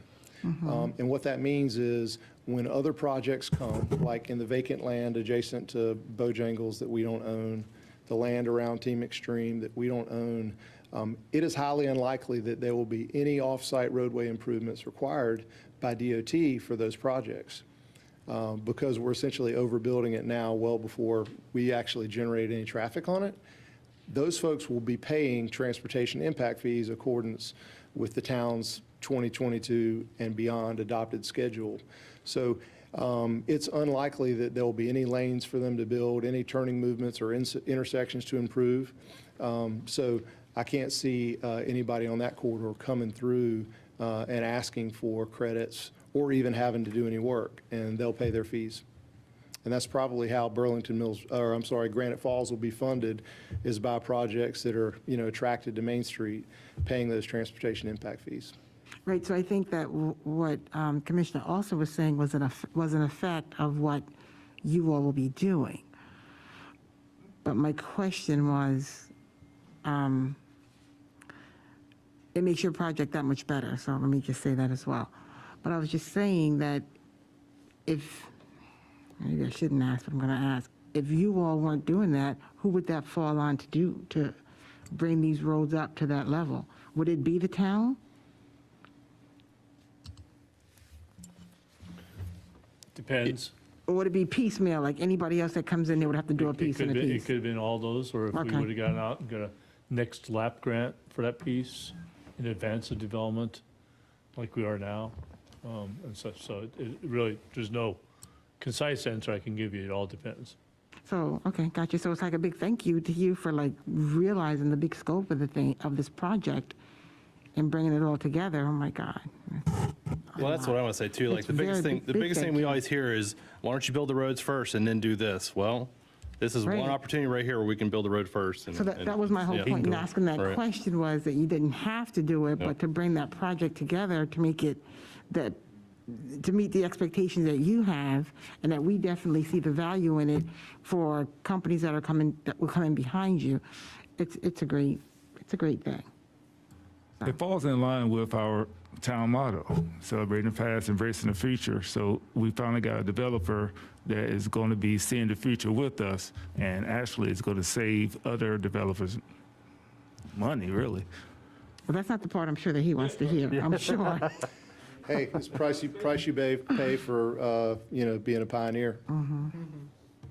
Price is what you pay, value is what you get. Thank you, sir. You're welcome. I appreciate you saying that. Well, thank you.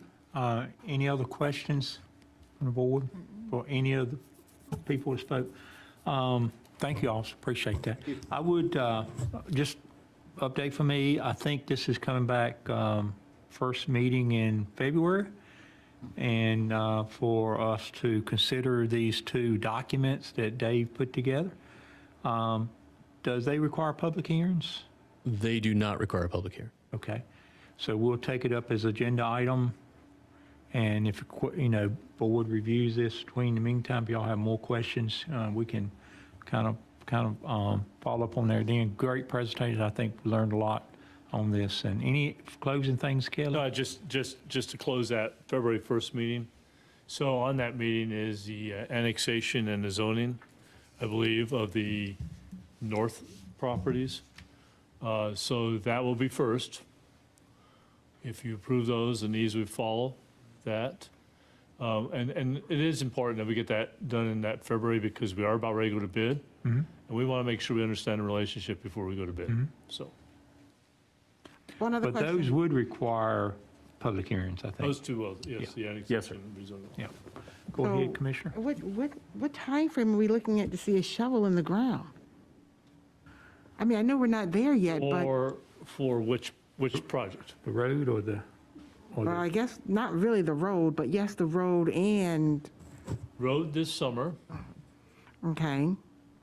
And that's, Walbrook, or like a year or so? And then when do we see some concrete being poured? well, this summer is 6 months out. Okay, don't remind me. Yeah, you're right. 6 Okay, months. so that's good. Walbrook, when it gets started when? Yeah, we expect to start at basically the exact same timeframe. So we're hoping June. And then the Publix building, we have signed a lease. I'm unable to hear. Come back up. Thank you. Sorry, Commissioner Sutton. Didn't mean to forget about you. We're on the same, our timeframe is the town's timeframe. So the roadways that we're going to build and the adjacent construction, we're expecting to start at a very close timeframe to the DOT town project. And our lease with Publix requires a delivery of their building by June 2023. So we have about a year to complete their building so that they can fixture and get it open by late summer 2023. Which just explains why you said we had the 3-yard line. Yep, that's right. Yeah. Okay, cool. Thank you. Thank you. Appreciate that. All right. Item number 9, Commercial Growth Feasibility Study Report. Michael, I think you have this.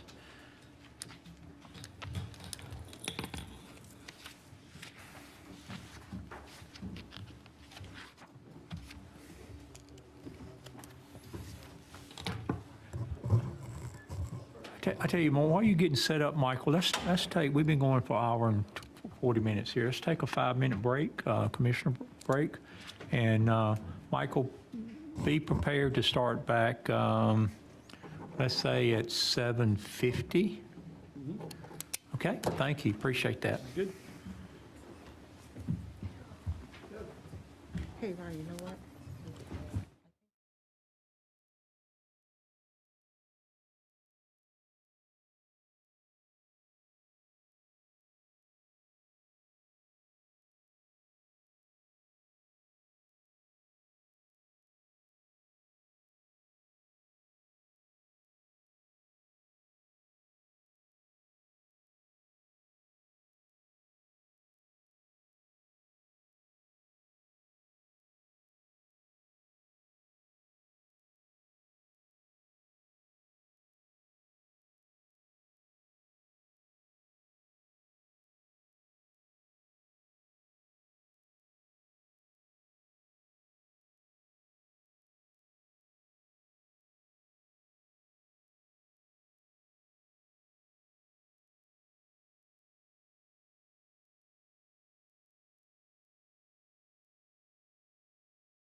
Next item up is Michael, which will cover the commercial growth feasibility study report. So it's all on you, Michael. Good evening again. I'll be brief in my introduction. This is our second time that we've had our representatives here from O'Brien Atkins, our consultant that is conducting the commercial growth feasibility study for about 1,100, almost 1,200 acres kind of south of the 401 bypass. And we at first kind of had an interim report with some initial analysis and some initial findings from the market analysis back at our November 16th work session. So they're here tonight to kind of tell us what else they found out, and then hopefully we'll have, we're here, I'm here, and the consultants are here to receive feedback from the board, and I think we're planning to wrap up this study kind of in that mid-February timeframe, so another month or so. And without further ado, I'll have our consultants come up. We have Jay Smith with O'Brien Atkins and also Jim Nichols to give the presentation tonight. So I'll turn it over to Jay. Very good. Thank you, Michael. Good evening, Commissioners. Mr. Mayor, it's delightful to be before you again. As Michael said, our second visit to share with you the work we've been doing. We've got a lot of ground to cover, so to speak. Michael mentioned there's more than 1,100 acres that we've been looking at, doing a good bit of analysis on, and tonight we have some conclusions to share with you. So without further ado, I thought it'd be helpful just to reflect on, well, why are we here? What prompted all this? Well, as you know better than anyone, you're growing extremely rapidly. Probably one of the fastest growing communities in the region. Your current tax base is such that 92% is residential and 8% is commercial. You would like to begin to alter that and change that to a more healthy balance. We need more non-residential uses. They help pay for taxes, pay for town services that are so needed and can be used well. Land needs to be preserved for commercial growth. Otherwise, it will become more residential. And so that's an important thing to acknowledge, and I credit you for that. And you also need a visionary plan to understand, well, what does that look like? How do we get there? The basic scope of our project, as I shared with you when I first met with you, is to evaluate, feel the pulse of roughly 1,100 acres of undeveloped land for its ability to support commercial and industrial growth. We performed a market analysis, identified business uses and sectors that could come here. And then certainly the physical planning. Sometimes I put it understanding the patient. Site analysis, streams, terrain, soils. What's the infrastructure like? What does a conceptual plan potentially look like? And then, as we promised, give you a playbook, a game plan for how to implement and take it forward. The market analysis is complete, and I believe in your packet that was handed to you roughly a week prior to this meeting, you each got a copy of that. This slide simply summarizes that. Doesn't attempt to go over the entirety of it, but it summarizes that you're in really good shape. It's positive. You're a fast-growing population, as I've already mentioned, high education attainment, per capita nearly 40,000, and for household incomes over 100,000. There is some retail leakage. It shows opportunities. As we started thinking about sectors that would work to come here should commercial and industrial growth happen, information technologies rose quickly to the surface. Life sciences, research and development. These are things that North Carolina, to be honest, and our region have done really well with because we have a labor force that is trained and we have the ability to train the labor force to do those types of jobs. The purpose of analysis isn't to continue to analyze, it's to draw conclusions, and that's where we are. As the market analysis suggested, there are needs that your town can meet. There are needs out there that you can meet. The study area can support vigorous commercial and industrial growth. We have met with many of the landowners, and they are aware and also excited about this project. There's adequate infrastructure in place that you can grow and extend to feed the type of development we're imagining. There are budding partnerships, which you will need to accomplish these goals. Just this past Friday, we invited Wake Economic Development out after our work session that we had right here and engaged them with what we were looking at. And they're very excited. And that's a partnership that Michael and Kelly will continue to foster. Lastly, there's a great opportunity before you. I'll walk you through some of the analysis. I won't belabor any of them, but I think it's just good to refresh. All these different colors just are trying to identify the different tracks, the number of owners that we have out there. The good news is you have a lot of land, and that's not something that a lot of communities can say. Over 1,000 acres is substantial, and I'm glad that we've had this opportunity to look at how it can grow and what it can look like. One of the key analysis features that I always look at closely at is hydrology. We need to understand where streams and wetlands are. These are protected, and we have to pay attention to them. We've done that. We also look at vegetation, stands of hardwood and pine. Soils. Soils are important. Terrain. There's a bit of terrain out here, none of it insurmountable, but there are some places where they're steep when they're adjacent to streams, and we need to pay attention to that. Terrain and streams, probably more than anything, begin to shape the product, shape the plan, the vision that we come up with. Infrastructure. We are just about got our arms all the way around this.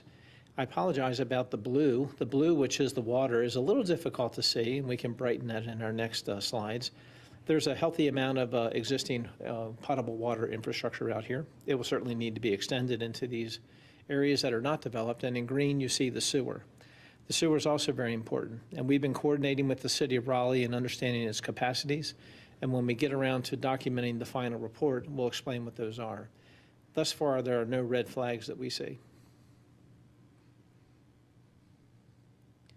So, now that we understand the land, what does this conceptually begin to look like? And I like to think of things first at a very macro conceptual level. You'll see in orange an activity zone. In this area, it really becomes, in my mind, the heart of the site. Here, more intensive mixed uses can be gathered, along with business opportunities, even some residential. We can do things that you may have seen elsewhere around the triangle, the region, Park Village West, other places in the community around the region that we think are going to be a good fit for here. Also, you see some industrial business park opportunities where commercial growth can happen. We wanted to acknowledge the Main Street energy, which is there, because I think our proposals hold hands nicely with that. So this is just a diagram that begins to think about how we were getting our arms around the concept. As a planner, I like to think a little bit more refined than the concept, the bubbles I was just sharing with you, but more into land uses. And this is something that will need to be continued to refine, but we're starting to think about where activity centers can be. The purple is the industrial and commercial land. The blue is the activity centers. Red would be highway commercial, where we could even have things like hotels and conference centers. And also some neighborhood centers, like perhaps over by the high school along Roseville Road, where we could have some opportunities for services. And yellow is residential. These will continue to be refined and developed, but this is how, in my mind's eye, we began to see the land uses. There's a key circulation item that I want to point out too, and this Fowler Road extension. And I think when I got with you last time, we had just begun to examine its precise layout. And we're following along. It moves along east to west as along and through here, following the terrain. It has to cross a few streams, but it reconnects and rejoins back up with Roseville, with across US 401 at a full movement intersection.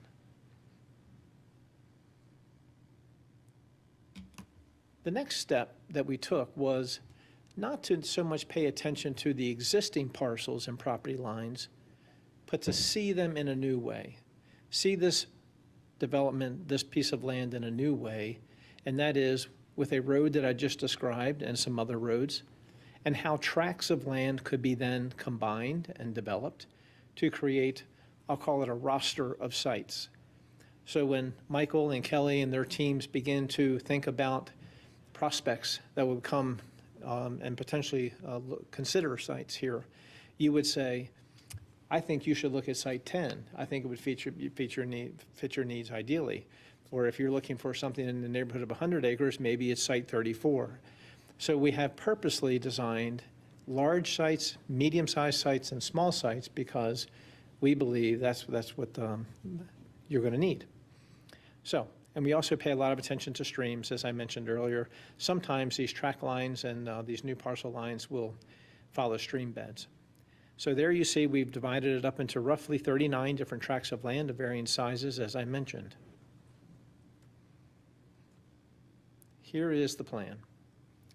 And I will zoom into this as I'm able to here shortly. Why don't we start with what I call the heart of the site? And if you'll allow me, I'll pop in just a bit and navigate. It in large part is this sort of light turquoise blue, and you see the yellow, which is some residential. This is what I'm referring to as the heart of the site and activity center. Here is where we can build some spaces which emulate the number of the types of spaces that you've seen around the Triangle region. And I mentioned Park Center, Park Village West as an example. So Fowler Road extension might have a roundabout that you see here in the center of the screen.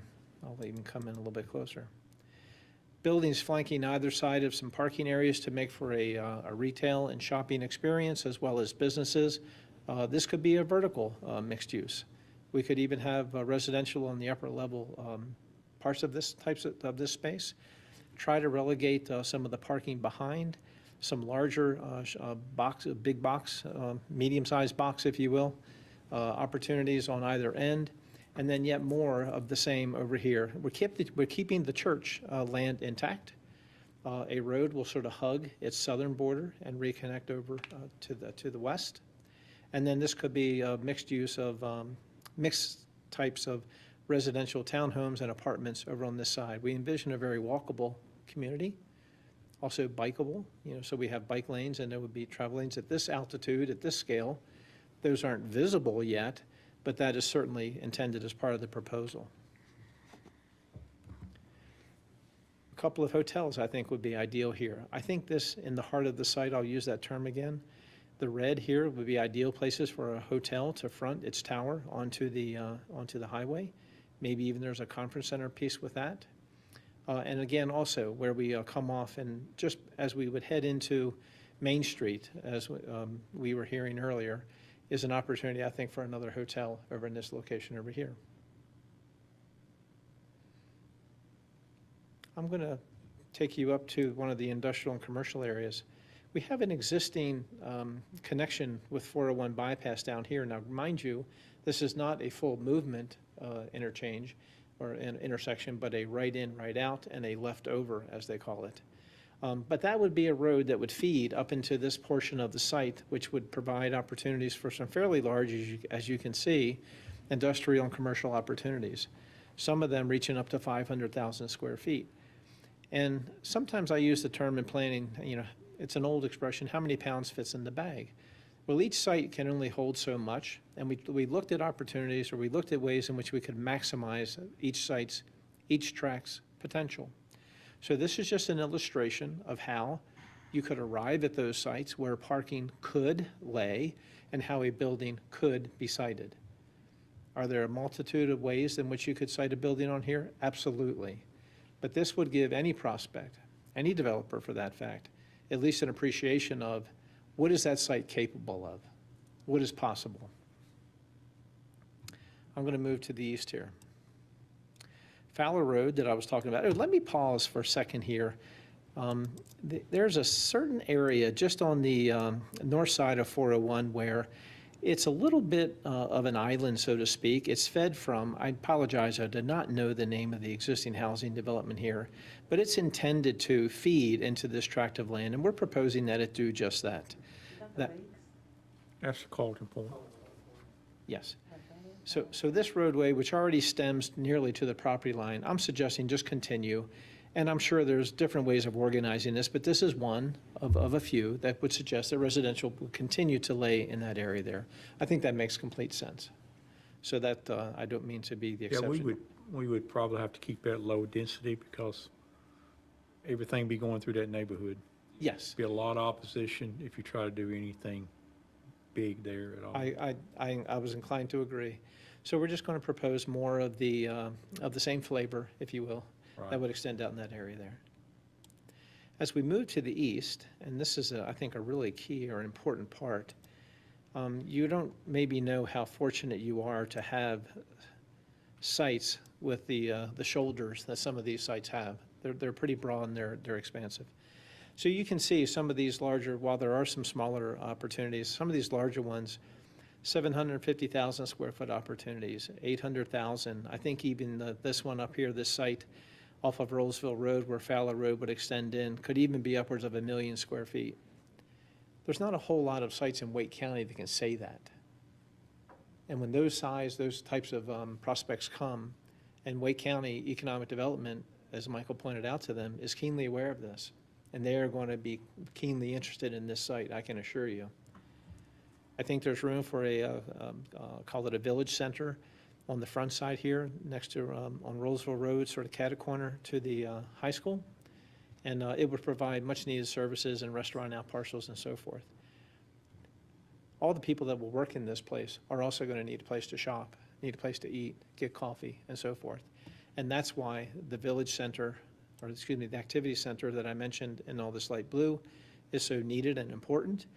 But there's a great deal of opportunity and lots of room for pretty substantial industrial and commercial opportunities. I'll zoom back out now so you can see the plan in its entirety. And then I'm going to say this. We looked at the infrastructure. So you heard me mention earlier that you have a good infrastructure base in place, which you can extend and grow. So what we looked at was, and green is the existing, in this case it's sanitary sewer, the purple would be those extensions. And there's a lot of lines here, don't get me wrong. This is a significant extension and growth of this utility service, but it's one that would be certainly needed and phased. And speaking of phasing, as we think about the development, I'll go back to the overall plan, we will look at a general phasing strategy approach and overlay that or veil that over top of the development. Back to the infrastructure. So certainly we will need some pump stations in places, and those are called out for. But we think that there's a real good opportunity to provide sanitary sewer for this, and we'll continue to coordinate with the City of Raleigh on what the needs will be. A lot of the eastern portion of the site can gravity feed beautifully right down into these existing trunk lines that are already there, and that's very key. The next exhibit looks at water. So you see the dark blue, which is existing, and the turquoise, which is a proposal. Your eye can probably also pick up that Fowler Road becomes an important road, not only for, obviously for moving cars, but also for that, a main water line or a trunk line to move through there as well, and then feed the tracts of land that we have set on either side of it.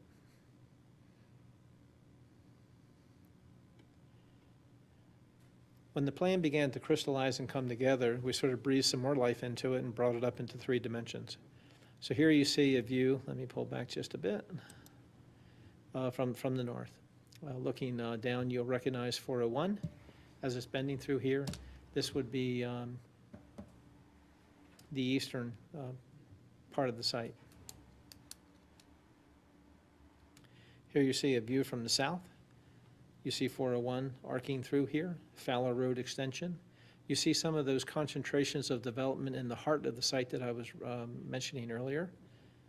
I believe this next. Where the roundabout, excuse me, where the roundabout is there, is that somewhat the heart of what Yes. we know of as Park West? Yes. So that is Park West, middle Park West right there. It is very, very much like that, and I think that's even highlighted a bit more so in this exhibit here. So you can see that we would have even some taller buildings potentially flanking either side of that. There you see the roundabout. And this would be more of what I would term a rotary, not small, but rather generous in its size, so the traffic can keep flowing around it. And then provide for, like I say, a concentrated, I think, a visitor experience, user experience around here, relegate parking to the outside with a variety of uses. And then a similar type of offering over here. So this is really becoming the heart of the site. There's the hotel that I mentioned, and you see some of the residential living over here to this side as well. So I think a wonderful opportunity. Jay, near the roundabout, can you point out the square that you're thinking about, or the place where the town could gather for concerts or things like that? Yeah, thank you, Jim.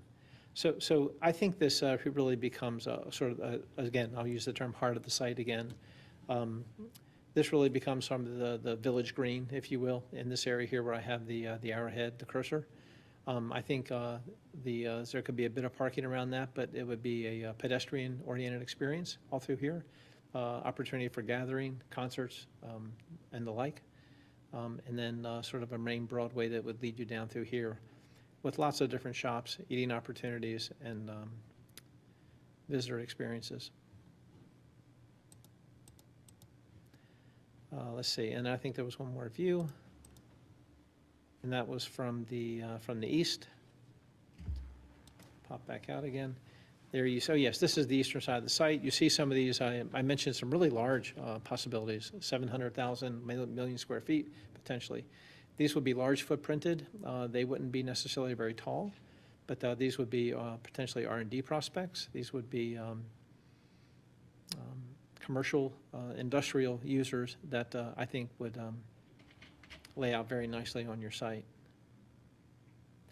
I mentioned to you that we wanted to not just leave it at a pretty picture, so to speak, but to also talk about making this plan actionable. So here and I broke it down into 3 areas: physical planning, economic development, and sort of leadership, which would fall keenly into your court. Physical planning. I believe that you're going to need to continue, well, currently you have an existing land use plan, which is very good, future land use, but I think it is going to need to be updated to now marry exactly to the planning study that we've just done so that they correlate very well. They're very closely aligned right now, but I think they should be more definitely aligned. And that's important because as other proposals or other housing opportunities potentially come forward to you, this is a right for you to say and a reason for you to say, that does not comply with our future land use, and it's not in line with our goals. We want to consider a different type of development, and you can perhaps direct them into other places. Traffic impact analysis is certainly one of the physical planning actions that you will need to do. As this plan becomes realized and brought into, and is phased and delivered, each area was going to need a pretty stringent and rigorous traffic impact analysis so that you understand the traffic issues that are going to arise and how that traffic is going to be handled. So you stay ahead of it as opposed to being caught behind it. And we all know what that looks and sounds like. The infrastructure plan.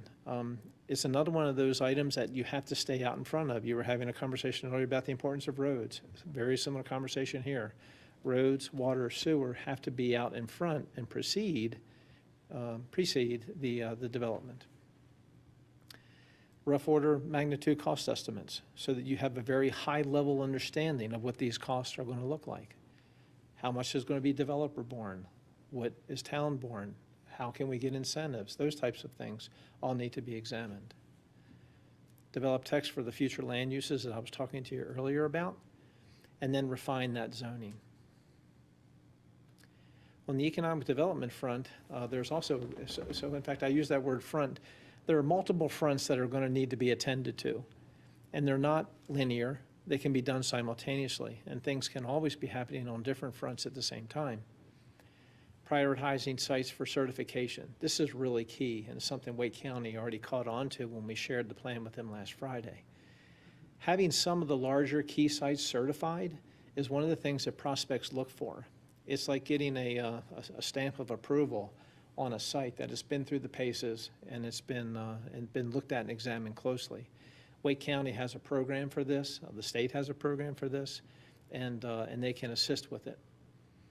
Continue to meet with the landowners, keep them close and keep them informed. Make sure that it's an open lines of communication with the landowners. Like I say, we've met with them once. I believe we're going to do a follow-up where they can continue to see now the vision, because they've yet to see this, what you're seeing tonight, unless they've joined here by YouTube this evening, which is great. Continue to identify partners for funding and site certification. This is important. You can't go this alone. You're going to need partners. You're going to need partners that you're closely aligned with. They're bringing things to you, you're taking things to them, and it's a mutual relationship that ultimately realizes the end goal. You can read these. I'm not going to go through each of them, but certainly identifying those key tracks, certifications.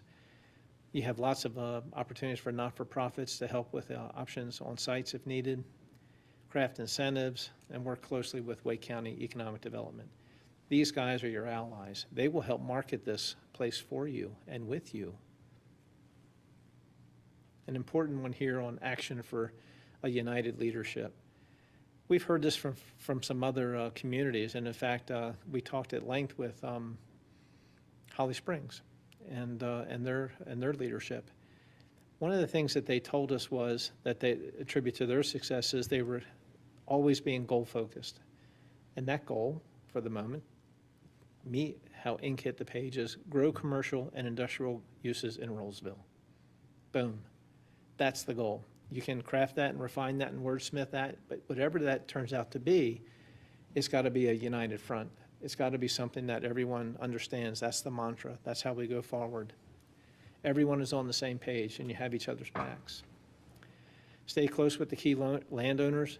Work closely with Wake County again. Preserve the land uses that meet the goals. Have conviction. It's going to mean saying no to some people. Site certification on the key large ones, and then probably, and maybe as important as any of them, is be patient and stay focused on the goal. It pays off. It pays off. My immediate next steps are to compile the work that we've completed, and I'll do a draft summary report. And as Michael mentioned, about mid-February, we'll have a bow around it. And that's where we've landed. And we'd love to answer any questions or talk about anything that you want to talk about. Yeah, I think you go back a slide or two, that one that says preserve the land for, what did you say, preserve land for the desired goal or something to that effect? Preserve land for uses that meet the goals. Yeah, no, I think that's probably the one that's most difficult and one we probably need to handle the quickest, because, looking at what you identified there, I know at least, I don't know, probably 5 or 6 parcels that are on the market today. Mm-hmm. I know a couple of them got plans for. Some of them are homes instead of an industrial building being there. So I don't know. I think to preserve the land for uses that meets these goals, we really have to think about how to do that. And I'm not sure I know the answer right now.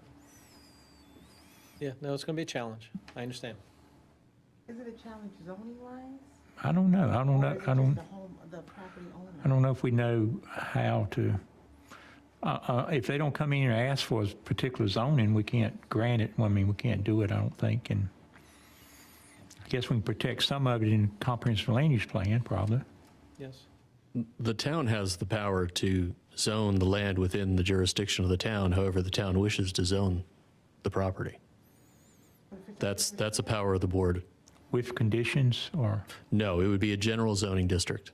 So in this case, you might imagine it would be zoned to the new business.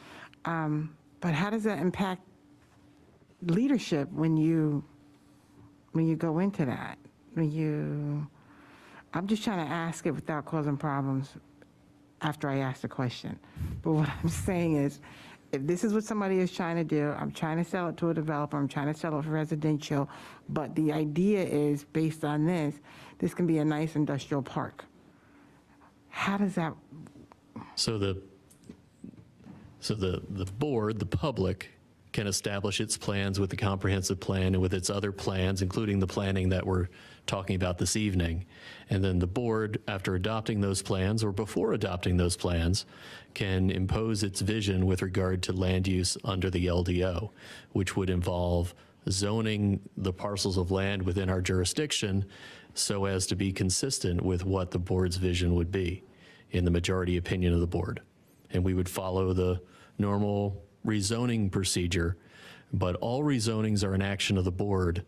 While we often think of a rezoning as being something that comes from a developer, that certainly is not the way rezoning is supposed to work. It's supposed to be the town decides where they want to put this use or that use, and then colors the map accordingly. And that will pretty much preserve the land for a way of decision, residential or commercial, correct?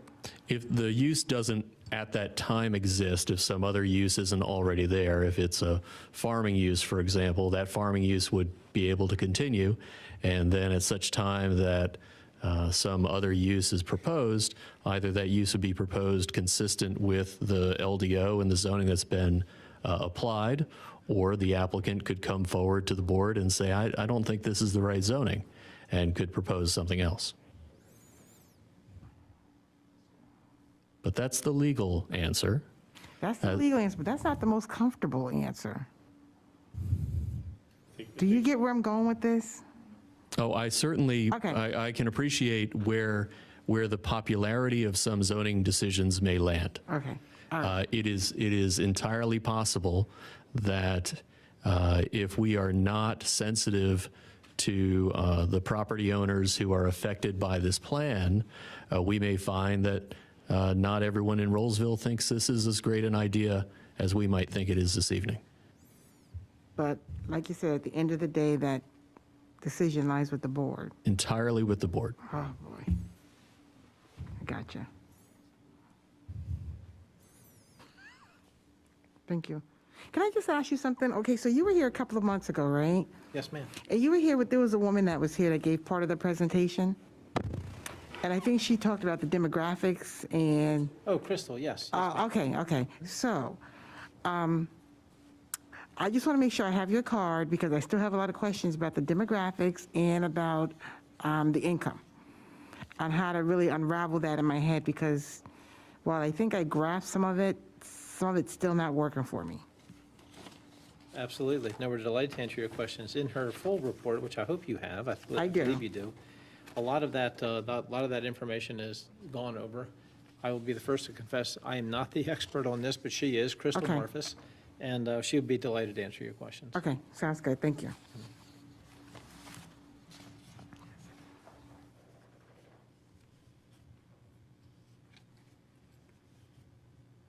Any other questions from the board? One other question, how many people were involved in this survey? In the survey, good question. I want to say at least a dozen or Okay. better. Yeah. Mm-hmm. 25, okay. Yeah. Okay. Okay. And when you were going through the part where this would be a good idea if this was turned into an industrial park and this was turned into whatever park, did you speak to any of the landowners about that as well? Yes, we did. We had. And a that was the meeting landowners. In mid-November, Michael and I met with, in this room with, I was really pleased with the turnout. I would say we had 25 or so people came to that meeting, and we walked them through what we were doing, what we were hoping to accomplish. At that time in November, we didn't have final plans to share with them, but we wanted them to understand the compass heading that we were moving on, where we were headed. And they got it. They understood. I was worried, I'll confess, that a lot of people would sort of pound the table. Nope, I'm selling tomorrow. I didn't hear that. A lot of people in their body language and what they said to me after the meeting was they're on board. They get it. They're also looking to be patient and to see how the plan unfolds. There's a benefit for them to do that. Right. And then there was the church across the street. What church is that? What church is across the? News Baptist. News Baptist. Okay, so you had mentioned something about News Baptist about, did you say not doing anything around News Baptist? We have not changed anything on their land. Okay. So they are still there. I'll zoom in on them. Did you have any reps from the church? No, no one from the church came to the meeting that evening. We reached out to them, but they didn't appear at the meeting. Okay. So the church is that light orange colored building right here. And so all of this is essentially their tract of land as it is today. Okay. Thank you. This is Commissioner Sutton. Thank you so much for this information. Can you point to the church? Because I was wondering, I can't see if you are pointing. You can point again. Right here. Is it the bright orange? Yeah, it's the orange colored building if you're, You can zoom in some? Yeah. Like right off the highway? yep, let me, sorry. And that's the physical church and then the land around it. I think their track is bigger than that, which, that's. Okay, I see. It's probably okay, but Okay. they got a pretty large track, and I think it's, But it's all the way around it though, right? Yeah, right around Yeah, it. Yeah. they have frontage on the 401 bypass. Fowler Road would essentially become their new front door, which based on what I've seen they built, they're anticipating that. they are. Yeah. And, But they own land on both sides of that. Okay. So it does alter it somewhat, but I guess what I meant to say better is their existing facility and their parking and what I imagine is their room for growth and expansion is all intact. But I think also down the hill, like, yeah, right over there, right? I'm not mistaken, isn't that theirs as well, Ronnie? Where the arrow is now, that's theirs too. I think. Yeah. Right, okay, I was just surprised that they weren't a part of that conversation, but. This is Commissioner Sutton again. The only concern I had in reading over all of the materials that you provided, I know the demographics is preserved for the other person, but my other question was around the survey participants. I thought I read 24, and I thought that was kind of low, but I don't have a comparison. Is that low? That seems really low to me. Oh, that's a good question. Michael, how does that compare to the number of businesses, the 24? Yeah, I think typically you might hear back from 10% on a survey. We have about a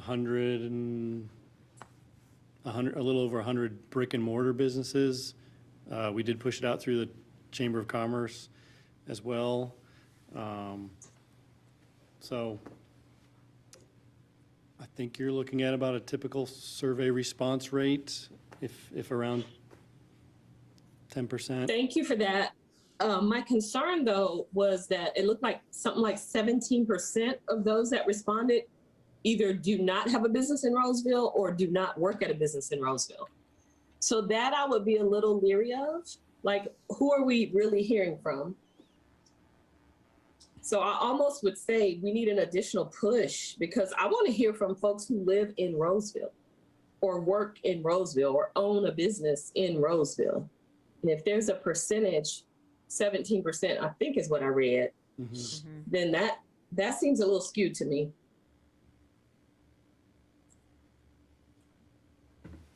What database did it go out to, Michael? It said in addition to the chamber. I have a list of contacts that's about 50 or so businesses in town, brick and mortar again. So we push it out on our website, the town's website, and the Chamber of Commerce's website. But there are other businesses, somewhere, did I read Zebulon or somewhere in Wendell that they You can be a responded as member of the well? Roseville Chamber of Commerce and true. not That's be true. located in Roseville, but you can do business in Roseville. Mm-hmm. And again, I think it wasn't, I think if Crystal were here, she'd be able to better answer too, just how the survey was kind of trying to get some qualitative, just some complementary information to the data and the market analysis that was done. So not that, kind of getting something to either confirm or really shoot the data out of the water. And I think what we heard from the small number of businesses we did hear from kind of confirmed what she was finding in the data. And that was the reason for just doing this. I think we put the business survey out for about 2 weeks. tried to get it out there as best we could. But I think that around that 10% response rate is what you typically see, depending on the type of survey you do. You know, if you do phone surveys, you get a better response rate. If you do direct mailings, that response rate goes up. We kind of did a push through our social media and our websites and through the business networks that we have. So if there's interest, you know, maybe we can explore how to better do that. We might, to get better response rates, might need to employ different methods. Would it be okay to get a response from her on what her assessment is? Yeah. I think that's, Yep, I we think can that's the first follow up, step. we can follow up with Crystal on your questions. Yep. Yeah, I think it's important that we really hear from our Roseville businesses. I think if we learned nothing else from COVID, we learned how important it is to engage with our local businesses. And I appreciate people that are part of the chamber that don't either live in Roseville or don't have a business in Roseville. But I really, really want to tap into local businesses, even if that means, and I'm willing to do it, if that means beating the pavement, walking up to someone's door and asking them. I'd rather get their input early on than down the street and down the road. And people are saying, I never even heard about this. So a lot of times it takes more proactive targeting to get that input and let them know how important this is and what this means for the scope of their business over the longer term. So I really would like to see us do a more proactive push to make sure we are connecting with all of our businesses in Roseville in whatever way we need to do that.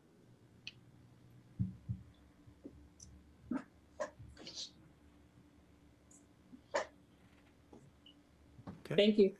Thank you, Sheila. Any others? Any other questions? I was just looking at our future land use map as it is today, and a lot of that along Fowler Road extension is in there as business park. So is that similar? Yes. Is that pretty much? Yes, when that plan was done, they did a good thing in trying to project or preserve that future land use there. And that's what I meant earlier when I was saying, I think an update to that land use map, that future land use map, should now marry more specifically to this study area and these plans. Right. It wouldn't take a lot to do that. It'd be tweaking it.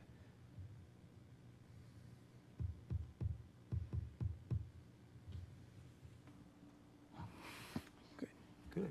Any others? Kelly, anything you want to close with, or Mike? No, I think it was a great report. I think we kind of reacted the same as you are, taking it, absorbing. I think there's a lot of absorbing and thinking going on right now, as rightfully you should. You heard the final reports can come back to us in 30 days, and within that, I'm going to ask Michael to put together kind of a few options for you. I think you need to kind of decide, you know, what are you going to do with this now? And we've talked about how important it is to get some direction from you on what to do with this, because, before we take any further action. And so we'll try and kind of talk about that within the communication on top of the report of some options. Do you accept this report and give it breath and life? Do you receive it and see where it goes? Or those conversations that we really kind of need to have with you. What do you do with this now? But it is accurate, as you said, there is activity in this area. And as we talked about at the end and conclusion of all this with Wake County is, if you do nothing, you'll have developments in here in front of you. If you do something, you'll have developments in front of you with your flavor on them. So the question is, how much flavor do you want to add to it? And that's what you need to kind of think about as you think about the next steps on this is, what's your recipe? So that's where we'll come back, probably March, talk a little bit about it. I think it'd be a good thing to talk about with the Planning Commission, your joint planning meet a little bit. But really, it's going to be up to you all what you want to do with this information next. Kelly, I do have one question, not really add to what you're saying, but just to this, so I'm sorry. What happens with the schools, like with all the construction and development, where on that chart would I see a school? Where, anywhere, will I see, I know that's up to the school board to answer that question, but where do we make concessions for that, or we don't? Right, yeah, so that's a good question. I mean, and I've raised questions like, is there a future park in here, or such like that? So those are the elements we need to still flesh out, and that is, but again, this is the commercial growth area, so is that an appropriate use of school in this area or not? Or do you need to identify other locations? Those are the questions we need to ask ourselves. I think that's really important that we answer that even while we're doing this, because where is the school going to pop up at? You know, I'm not just talking one school. Right. Talking about all 3 levels. Yeah, are you speaking of public schools? Yeah, they have plans, I mean, just like, you know, somebody mentioned the fire station, we're talking about fire stations today. Wake County has plans of where they're going to put the next ones, and school boards the same way. So they got plans of where they're going to put E32, the next elementary school, or H19, I think it is now, the next high school. So they have plans, and we probably could get them in a workshop to show us, because I don't know, I used to be more familiar with them, but it would be good to know what their plans are. But And if we're on their map. Huh? And if we're on their map. Well, they own some property in Roseville, but it's a matter of where they're looking to put these future schools at, Yeah. and if they're willing to disclose that at this time. They got on the, only one I remember, they got on the map to put a elementary school behind the high school, Right. which maybe that won't happen. I It's think probably not that's It's changed. probably not a good place to put it, but, Something came up, and I think that has changed, but I don't know that definitively if it has. But I think it's important that we know yeah, I think so. I when think we're it'd doing stuff like this. be good to get them in and kind of give us an update on.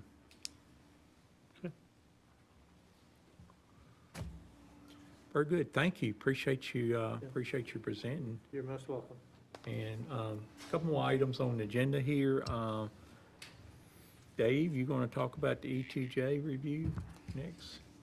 Very quickly, Mr. Mayor, members of the board, back on November 4th, Mr. Garcia, who's here with us this evening, had brought forward a question during the public comment period about ETJ, extraterritorial jurisdiction, and whether that was legal in North Carolina. I have provided in your package a one-page memorandum reviewing the legalities of that as well as the history of ETJ in North Carolina. This is a matter that has been addressed both at the state level as well as by the U.S. Supreme Court. There is authority for exercising municipal jurisdiction outside of our corporate limits as part of a long-term planning approach to good governance. That's a strategy that the state has adopted as early as the turn of the last century, but by about the 1950s, it was widespread, and by the mid-70s, most cities had adopted ETJ for those areas just outside their corporate limits. It works both as a planning idea as well as something that works immediately. That is, going forward, we expect these areas to become a part of the community, but even in the immediate term, these are the properties that likely have an impact upon municipal services and amenities. So it is something that the General Assembly had identified a long time ago, and we now enjoy both the benefit and the burden of administering those areas. We do not have all the powers of a government in those areas. The county is still has jurisdiction there over many items. But as to those sort of items relating to planning and development and housing and historic districts, if you have them, and other items like that, the municipality would be the first place to look. And although it's not directly related to ETJ, our police department has jurisdiction in a 1-mile ring around the city as well. That's not entirely related, but in case anyone was thinking about maybe just running over the property line and thinking that Chief Simmons can't get you, that will not work. Are there any questions on this topic? So does that, you said 1 mile in ETJ. What if it's not in ETJ? Can they go over the line if it's not in ETJ? It's a 1 mile outside. It doesn't matter. It's really not related to ETJ as we use it. Think of it as lowercase extraterritorial authority. The police can also pursue you beyond 1 mile if they're actively pursuing you. Yeah, all the ideas that the crooks cooked up have been thought through. So you go with mile, then a little bit more. Thank you for following up on that, Dave. Sure thing. Advisory Board recognition proposal. I think Robin, you're going to kind of share a little bit of that. This is something we had talked about. I think I talked about, Kelly's talked about, you guys have talked about. I know Michelle's talked about it several times. We got some people that's put some very hard work in to serve on our boards, and we're trying to look at doing a little something to recognize them. So. And just to frame it out for you, we are looking to do something not unlike the luncheon that we had, staff lunch during the holidays here in our community center. It would be 30 to 35 people if you take into consideration all of the advisory board members, yourselves, the staff members, possibly our illustrious attorney. And we were looking in April for the dates of April 12th and April 26th, as they do fall during volunteer month. And as you know, these advisory board members are serving on a volunteer basis. So is that a preference you asking? Do we have a preference for those 2 dates, or? We just want to get you talking about, Do you like the number idea? one, the idea of doing it in April during the volunteer month. Do you like the idea, period? Because this has been something you've been talking about. And any suggestions you have as for tokens. We had talked about, close your ears, Derek, you'll spoil the surprise. We had talked about possibly doing some Town of Roseville shirts, not unlike what the mayor has on, but more of a polo with that, and then put the board name underneath it. Or You know, it'd be any other nice ideas? too, like Paul, what you have right there, those like attestation, those cases. Because, you know, they're always taking notes, so something like that. Okay, that's what I'm looking for, is ideas for things like this, like a padfolio type thing with Rolesville on it. And then, of course, the budget. Like I said, you're talking about 30 to 35 people. If it were $25 per person, you'd be looking at anywhere from $750 to $875. Just a ballpark figure of what you'd be thinking in terms of a budget, not looking to nail you down to any dollar sign.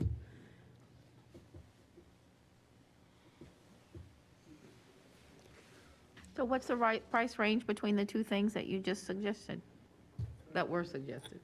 I'd have to look at the padfolio and see. I know we've ordered something similar, but we would be with dinner, lunch, catering type thing. We would be in that neighborhood, probably 25 per person. This is Commissioner Sutton. I just want to speak up real quickly. I can't hear everything, but I just want to say I fully support it. I think it's a great idea to recognize your volunteers. Some people have been volunteering, excuse me, for many, many years. And there is a big price for volunteers. They don't get paid, but they do the work as if they're being paid. So as board members, we understand that. So I am in full support of doing it, and I'm sure we can do it for a reasonable cost. So thank you, Robin, for that information. So what I'm looking for is, do I pursue the 2 dates in April?